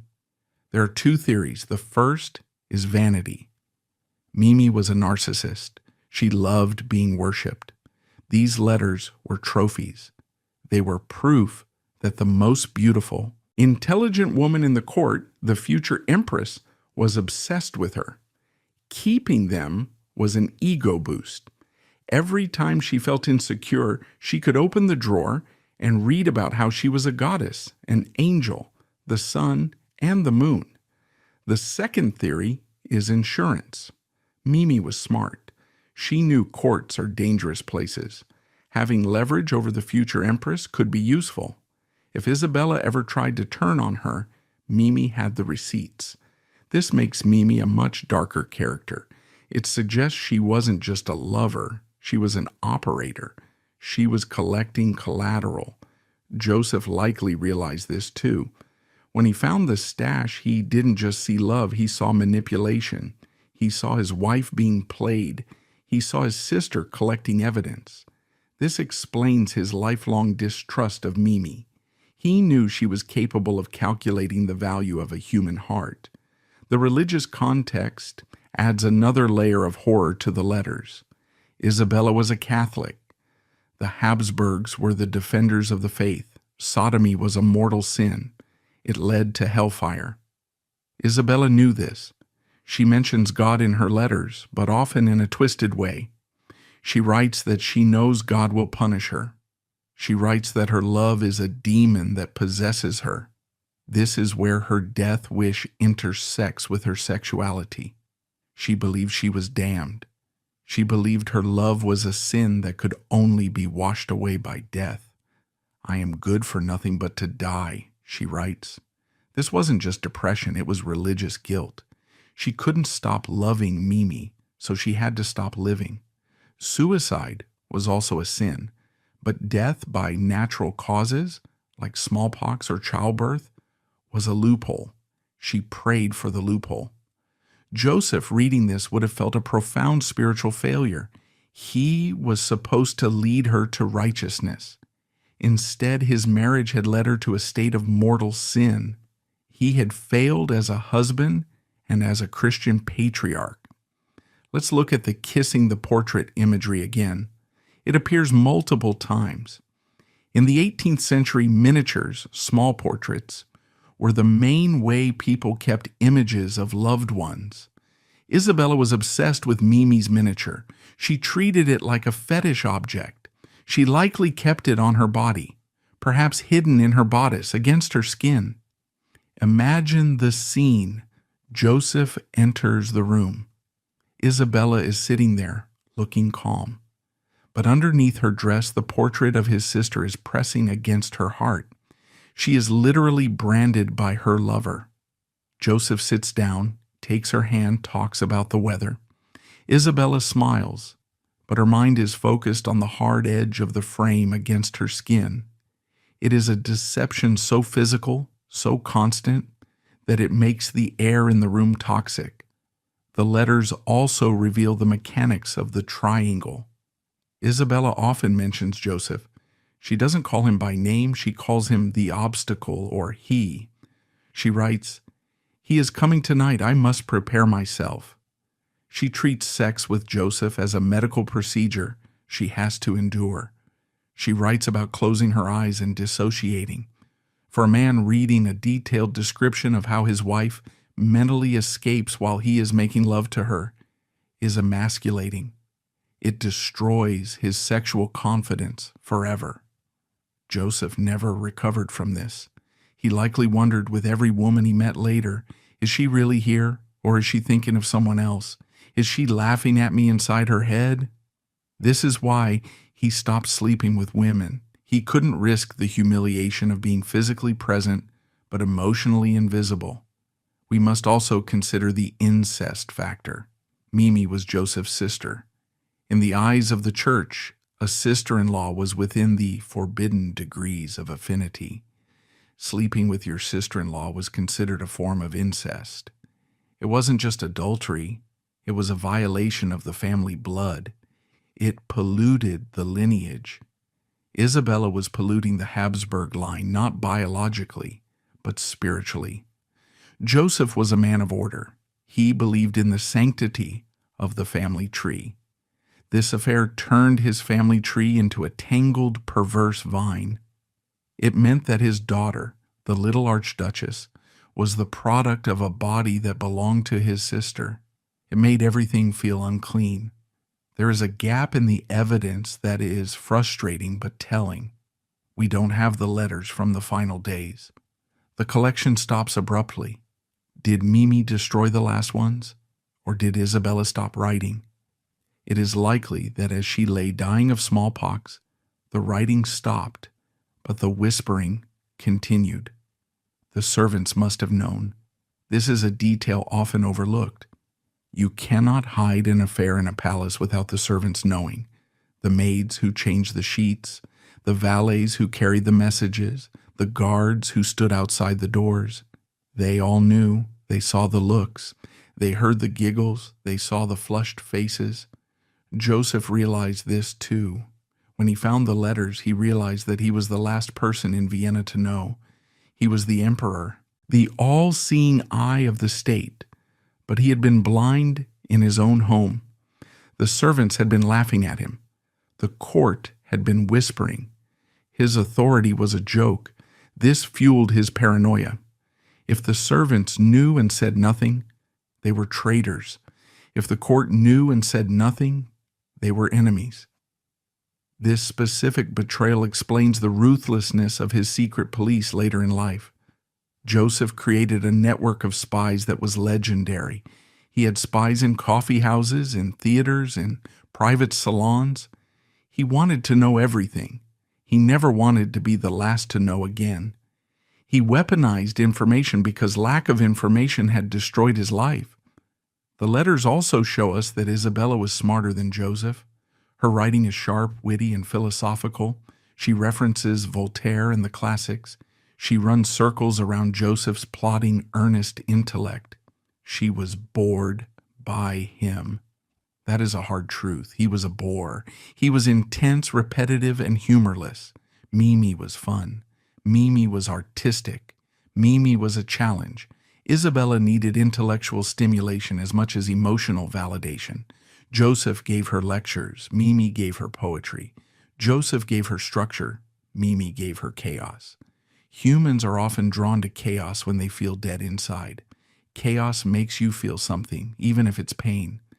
Isabella chose the pain of the affair over the numbness of the marriage. So the writing desk contained more than just paper. It contained the blueprint of a tragedy. It showed that the perfect marriage was a sham. It showed that the perfect wife was a suicidal, adulterous, depressive. It showed that the loyal sister was a manipulative opportunist. And it showed that the great emperor was a cuckold and a fool. Joseph locked the desk, but he couldn't lock his mind. The words had burned themselves into his brain. He carried them with him into every meeting, every battle, every lonely dinner. They were the invisible chorus narrating the rest of his life. When he looked at a map of Europe, he didn't just see borders. He saw the chaos of human nature that refused to be ruled. He tried to conquer that chaos with laws, and he failed. The ultimate tragedy of the letters is that they were real. They were the most honest thing Isabella ever produced. Her smiles were fake. Her vows were fake. Her public appearances were fake. But the ink on those pages was the truth. And the truth killed the man who read it. We need to zoom out. We have spent a lot of time in the bedroom and the writing desk, but this story did not happen in a vacuum.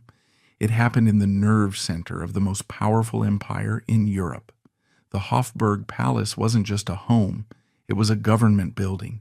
Every scream, every tear, and every secret whisper had the potential to shift borders.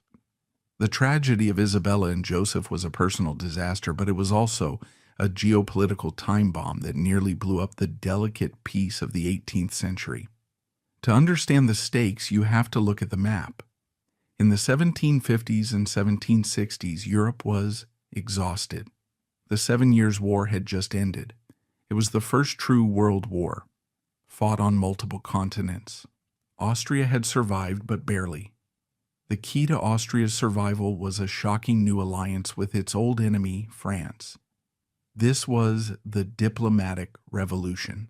The Habsburgs, Austria, and the Bourbons, France/Spain/Parma, decided to stop killing each other and start marrying each other. Isabella was the physical embodiment of this treaty. She was a Bourbon princess married to a Habsburg heir. She was a human peace treaty. If her marriage failed, the alliance looked weak. If her marriage exploded in a scandalous lesbian affair involving the emperor's sister, the alliance would look like a joke. The courts of Prussia and England, Austria's enemies, would have had a field day. They would have used the scandal to humiliate Maria Theresa and paint the Habsburgs as a degenerate, immoral family unfit to lead the Holy Roman Empire.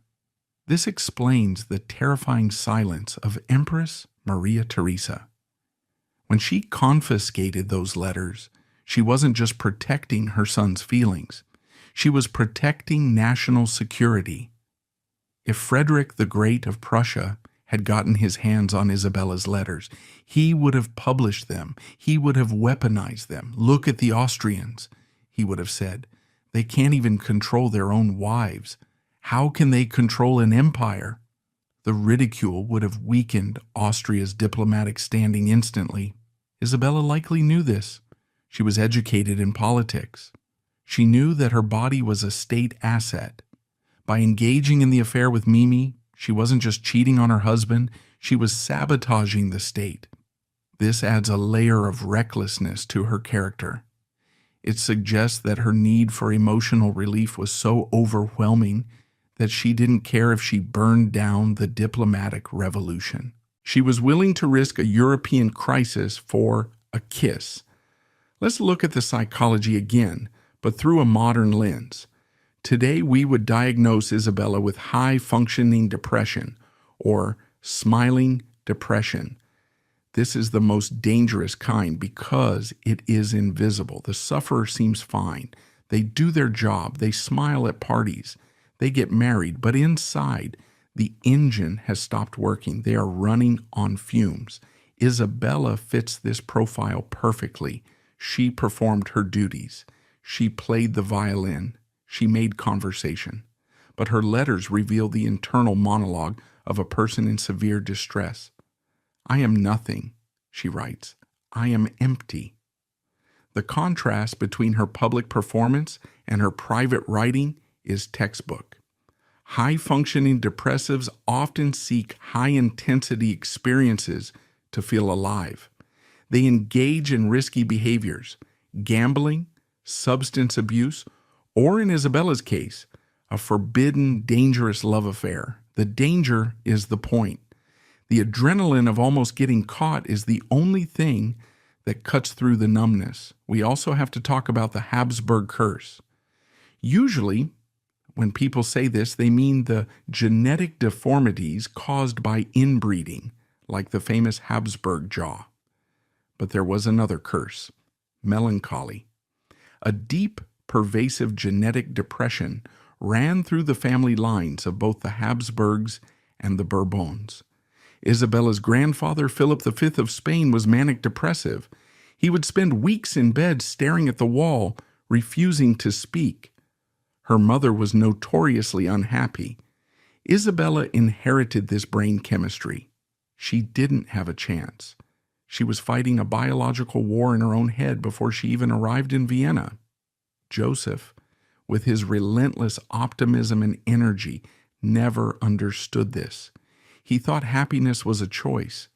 He thought if he gave her enough jewels, enough parties, enough love, she would snap out of it. He was trying to cure a chemical imbalance with affection. It never works. The tragedy is that Joseph himself likely had a touch of this family madness, but it manifested differently. In him, it became obsession and workaholism. He couldn't stop moving. He couldn't stop fixing things. If he stopped, the darkness would catch him. So you have a couple where one person, Isabella, runs toward the darkness and the other, Joseph, runs away from it at full speed. They were destined to miss each other. The ripple effects of this story touch the next generation of royalty as well. Look at Marie Antoinette. She was Joseph's youngest sister. She was growing up in the Hofburg while this tragedy was unfolding. She was a child when Isabella died. She saw the gloom that descended on the palace. She saw her brother turn into a stone statue. She saw her mother weeping. Did this affect Marie Antoinette? Absolutely. She grew up in a funeral home. When she was sent to France to marry Louis XVI, she reacted by going in the opposite direction.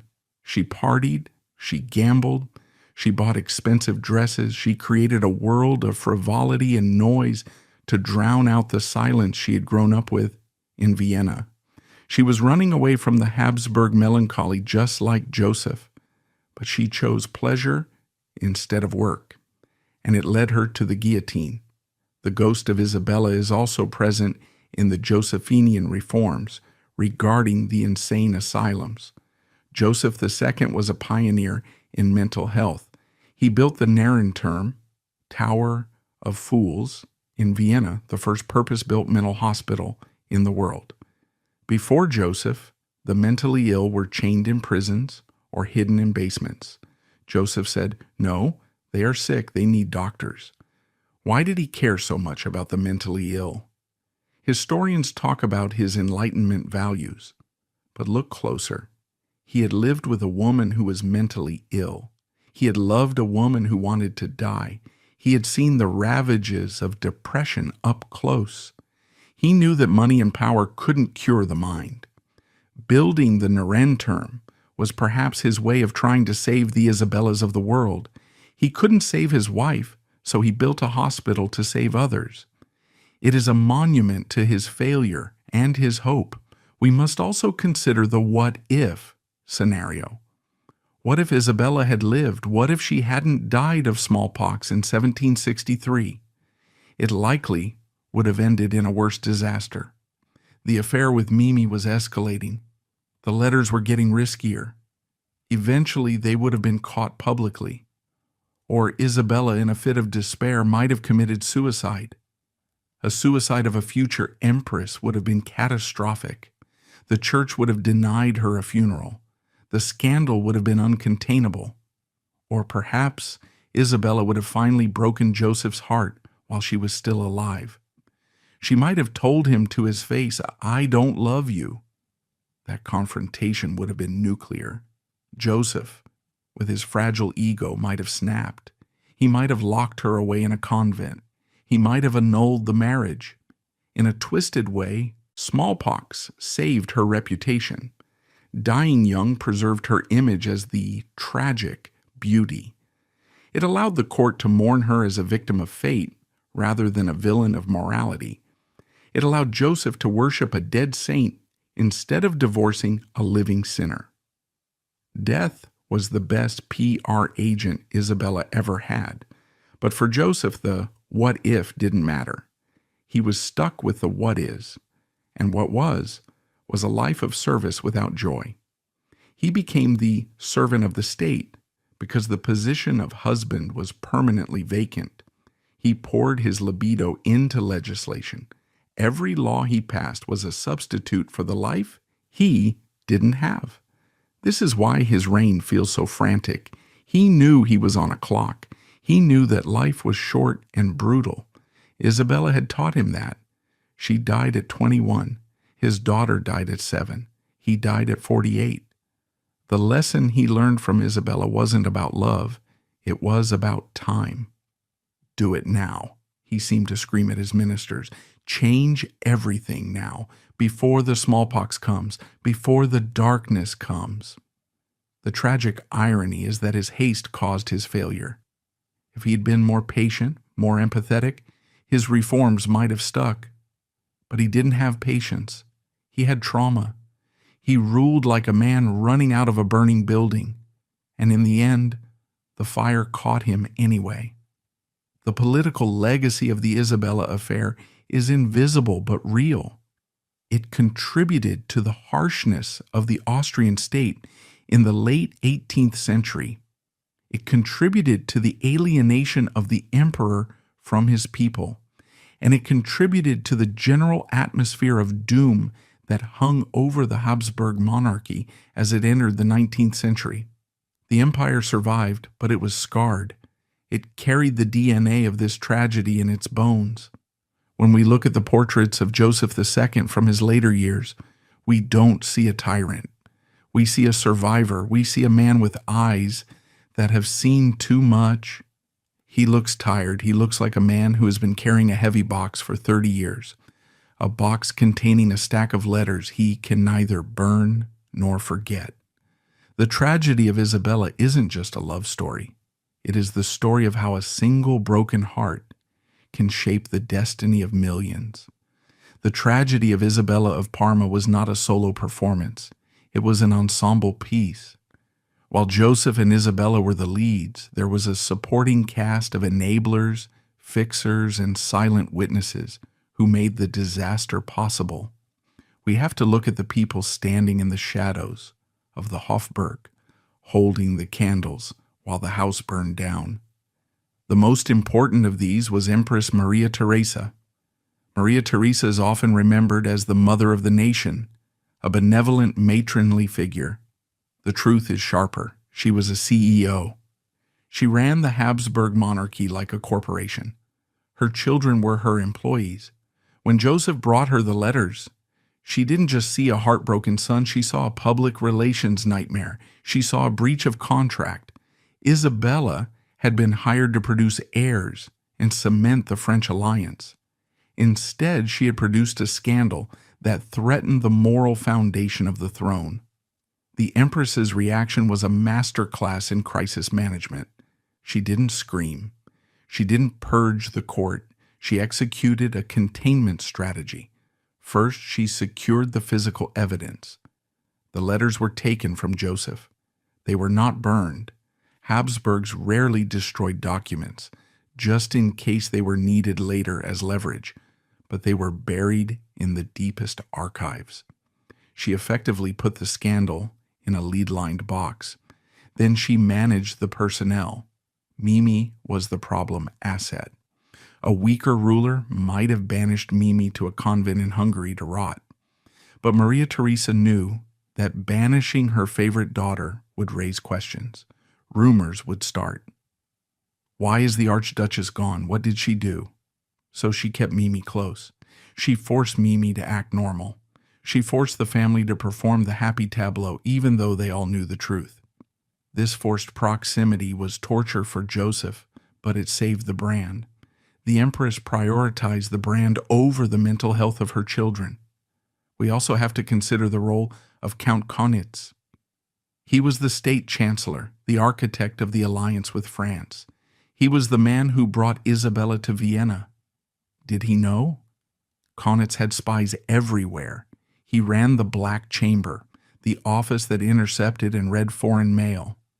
It is almost impossible to believe that the head of intelligence didn't know that the future empress was writing love letters to her sister-in-law.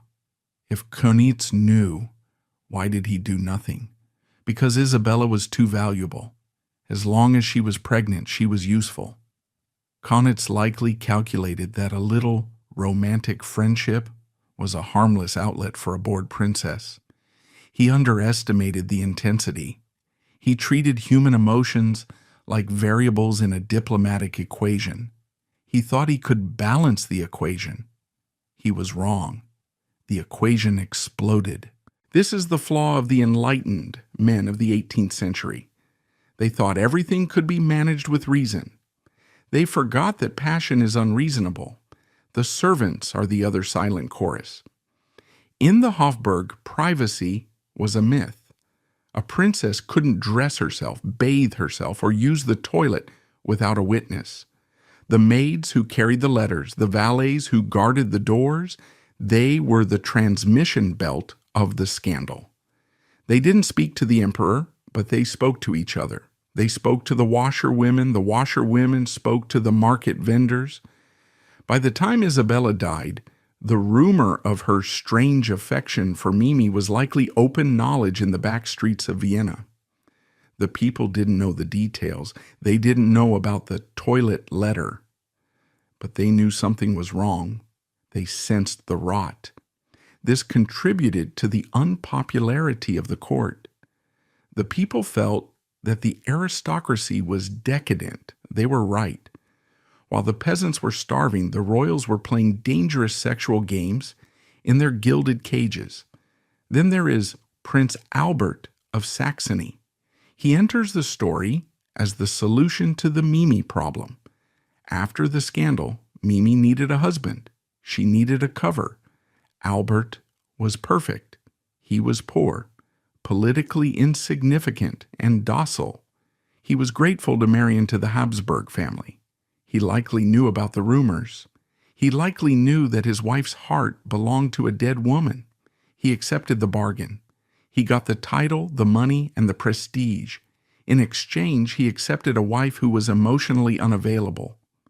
Albert and Mimi became the power couple of the art world. They collected drawings. They built a palace. They looked perfect. But look at their marriage closely. It was a partnership, not a romance. It was a fortress they built to hide from the past. Mimi used Albert as a shield against her brother's hatred. As long as she was a respectable wife, Joseph couldn't touch her. Albert was the beard that saved her social life. The legacy of this cover-up went deep. The Habsburgs learned a dangerous lesson from the Isabella affair. Silence works. If you ignore a problem hard enough, if you hide the papers deep enough, you can survive. They applied this lesson for the next 150 years. When Crown Prince Rudolph committed suicide at Mayerling in 1889, the family tried to cover it up. When Empress Sisi was assassinated, they tried to manage the narrative. They became a family of secrets. But secrets are like rot in the walls. They weaken the structure. The silence of 1763 set a precedent. It taught the family that appearance matters more than truth. It created a culture of repression. The Habsburgs became famous for their stiff upper lips, their rigid protocol, and their inability to connect with their subjects. That stiffness started here. It started when a mother told her son to stop crying over his wife's betrayal and get back to work. There is also a gendered aspect to the cleanup. Isabella was erased. Her letters were hidden. Her memory was sanitized. She was turned into a generic pious ancestor. The complexity of her life, her depression, her intellect, her queerness was stripped away. History is written by the victors, and the victors here were the patriarchs. They didn't want a story about a woman who rejected the male gaze. They wanted a story about a sad, beautiful mother who died young. They retconned her life to fit the narrative. Joseph's subsequent misogyny wasn't just personal, it became policy. He shut down convents. He excluded women from political influence. He treated his female relatives with suspicion. He had learned that women were dangerous. They could be smart. They could be deceptive. They could hurt you. So he built a government of men. He surrounded himself with bureaucrats in gray coats. He created a boys' club because the girls' club had destroyed him. But the ghost in the machine remained. You can see it in the architecture of Vienna. Joseph opened the Prater Park to the public. He tore down the city walls. He wanted transparency. He wanted a city where nothing could be hidden. He put streetlights on every corner. He numbered the houses. He was obsessed with visibility. Why? Because he had been burned by the invisible. He wanted a world where there were no dark corners for secrets to hide. He was trying to design a city that couldn't lie to him. The enablers eventually died off. Maria Theresa died. Kaunitz died. The servants died. But the trauma remained frozen in the amber of the bureaucracy. The Austrian state became a machine of suspicion. The secret police that Joseph strengthened were the direct descendants of his paranoia. He created a surveillance state because he couldn't trust his own family. If you can't trust your sister, you have to watch everyone. And what about the church? The church knew, the confessors knew. Isabella confessed her sins. The priests heard her despair. They heard her talk about her unnatural love. They did nothing. They told her to pray.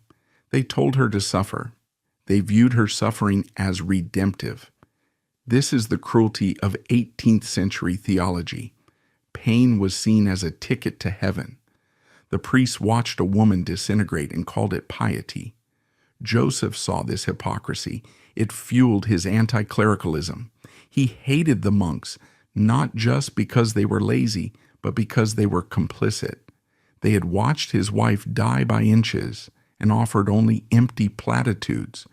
So the tragedy of Isabella of Parma was a systemic failure. It was a failure of the family, a failure of the church, and a failure of the medical system. Everyone failed her. And because they failed her, they created a monster in Joseph II. They created a man who believed that systems were better than people. As we approach the end of this story, we have to recognize that the villains were also victims of the system. Mimi was trapped. Maria Theresa was trapped. Even Joseph was trapped. They were all prisoners of the Habsburg destiny. They were born into a game they couldn't quit. The only person who found a way out was Isabella, and her way out was a coffin. In the final part, we will stand at that coffin one last time. We will look at the ultimate meaning of this dark romance. We will ask what it teaches us about love, power, and the terrifying cost of living a lie. The story ends where it began, with a man looking at a closed door, wondering what is on the other side. The Capuchin crypt in Vienna is a cold place. It is a maze of metal coffins hidden beneath a modest church. The air smells of dust and old incense. Tourists walk through it every day, staring at the elaborate bronze sarcophagi of the Habsburg emperors. They stop at the giant double coffin of Maria Theresa and her husband. They stop at the tomb of Franz Joseph and Sisi, but few people stop at the simple copper coffin tucked away in a corner, bearing the name Isabella of Parma. Even fewer notice the coffin of Joseph II nearby. They lie close in death just as they were distant in life. This is the final resting place of the tragedy. There are no love letters here. There are no secrets, just bones and silence. But if you listen closely to the story we have uncovered, the silence screams. It screams about the cost of living a lie. It screams about the devastation of unrequited love. And it screams about the terrifying power of the human heart to destroy the carefully built structures of the state. As we close the book on Isabella, Joseph, and Mimi, we have to deliver a verdict. History often demands heroes and villains, but this story refuses to give us any. Was Isabella a villain? She deceived her husband. She manipulated her sister-in-law. She wished for death while carrying the heir to the throne. From a dynastic perspective, she was a disaster. She was a saboteur inside the palace. But from a human perspective, she was a hostage. She was sold at age 18 to a man she didn't choose, in a country she didn't know, to breed children she didn't want. Her treason was simply an attempt to feel something other than despair. Her love for Mimi, as twisted and obsessive as it was her only act of autonomy. She wasn't fighting Joseph. She was fighting the erasure of her soul. Was Mimi a villain? She played both sides. She accepted Isabella's love when it suited her and abandoned it when it became dangerous. She prioritized her survival over her sister-in-law's mental health. She was cold, calculating, and opportunistic. But Mimi was also a woman trying to survive in a shark tank. She knew that one wrong move meant exile or ruin. She saw Isabella drowning, and she made the choice not to drown with her. It was a selfish choice, but it was a human one. She chose life. And Joseph, he is the most complex figure of all. He started as a romantic fool blinded by his own projection. He ended as a hardened cynic ruling with a whip. He is often called a tyrant, but he was a tyrant created by pain. Every harsh law he passed was a brick in the wall he built around his heart. He tried to fix the world because he couldn't fix his marriage. He tried to save his subjects because he couldn't save his wife. He is a tragic figure of Shakespearean proportions, a man who gained the whole world but lost his soul in a writing desk. The true villain in this story is not a person, it is the system. It is the 18th century machine of arranged marriages and absolute monarchy. This system treated human beings as biological assets. It ignored compatibility. It ignored mental health. It ignored sexual orientation. It forced a depressive philosopher princess into a bed with an obsessive, high-energy autocrat and expected them to be happy. It was an engineering failure. You cannot build a stable dynasty on a foundation of misery. The letters found in that desk are the cracked foundation. They are the proof that the system didn't work. They are the black box recording of the crash. They tell us that beneath the gold leaf and the velvet, these people were screaming. They were lonely. They were terrified. And they were hurting each other because they didn't know how to stop. What is the legacy of this story today? Why does it matter? 250 years later, it matters because it deconstructs the fairy tale. We are still obsessed with royalty. We watch shows about the crown. We read magazines about princes and princesses. We project our fantasies onto them, just as Joseph projected his fantasy onto Isabella. We imagine that wealth and power bring happiness. Isabella of Parma stands as the ultimate refutation of that lie. She had the best bloodline in Europe. She had the most powerful husband. She lived in the most beautiful palaces, and she wanted to die every single day. It matters because it speaks to the danger of smiling depression. Isabella is the patron saint of everyone who puts on a mask to face the world. She reminds us that the person who seems the most composed, the most talented, the most perfect, might be the one closest to the edge. We need to look past the performance. Joseph failed because he only watched the play. He never went backstage. It matters because it shows the destructive power of secrets. The silence of the Habsburgs didn't save them. It rotted them from the inside. A family that cannot speak the truth is a family that is dying. Joseph carried the weight of that secret for 30 years, and it crushed him. If they had been able to speak, if Isabella could have said, "I am unhappy," if Joseph could have said, "I am hurt," perhaps the history of Europe would have been different. But they couldn't speak. Protocol forbade it. And so the silence won. The final image of this story should not be the funeral. It should be the fire that never happened. Imagine if Joseph had burned the letters. Imagine if he had chosen to erase the pain. He didn't. He kept them. He preserved his own torture. Why? Because it was the only real thing he had left of her. Even though the words hurt him, they were her words. In his own twisted way, keeping the letters was an act of love. It was an acknowledgement that he accepted her truth, even though it destroyed him. Joseph II died believing he was a failure. Here lies Joseph II, who failed in all he undertook. History has been kinder to him than he was to himself. We see his reforms as noble. We see his struggle as heroic. But we can never separate the emperor from the widower. The man who tried to enlighten Europe was the same man who sat in the dark, reading the words of a woman who loved his sister. Isabella of Parma burned bright and fast. She was a dark star that crossed the orbit of the Habsburg sun and threw the entire solar system into chaos. She is gone, but the gravity of her sadness still pulls at us. She reminds us that the heart is a lonely hunter, and it often hunts the wrong things.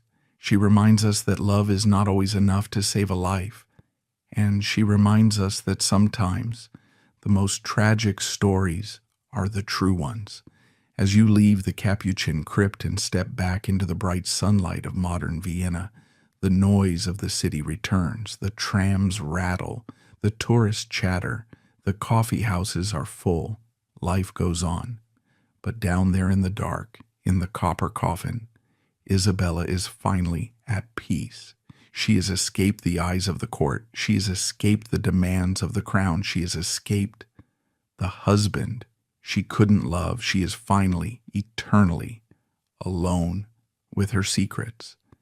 And perhaps in the silence of the crypt, if you listen very closely, you can hear the faint scratch of a quill on paper, the sound of a woman writing a letter she knows she should burn, to a love she knows will kill her, in a life she knows is already over.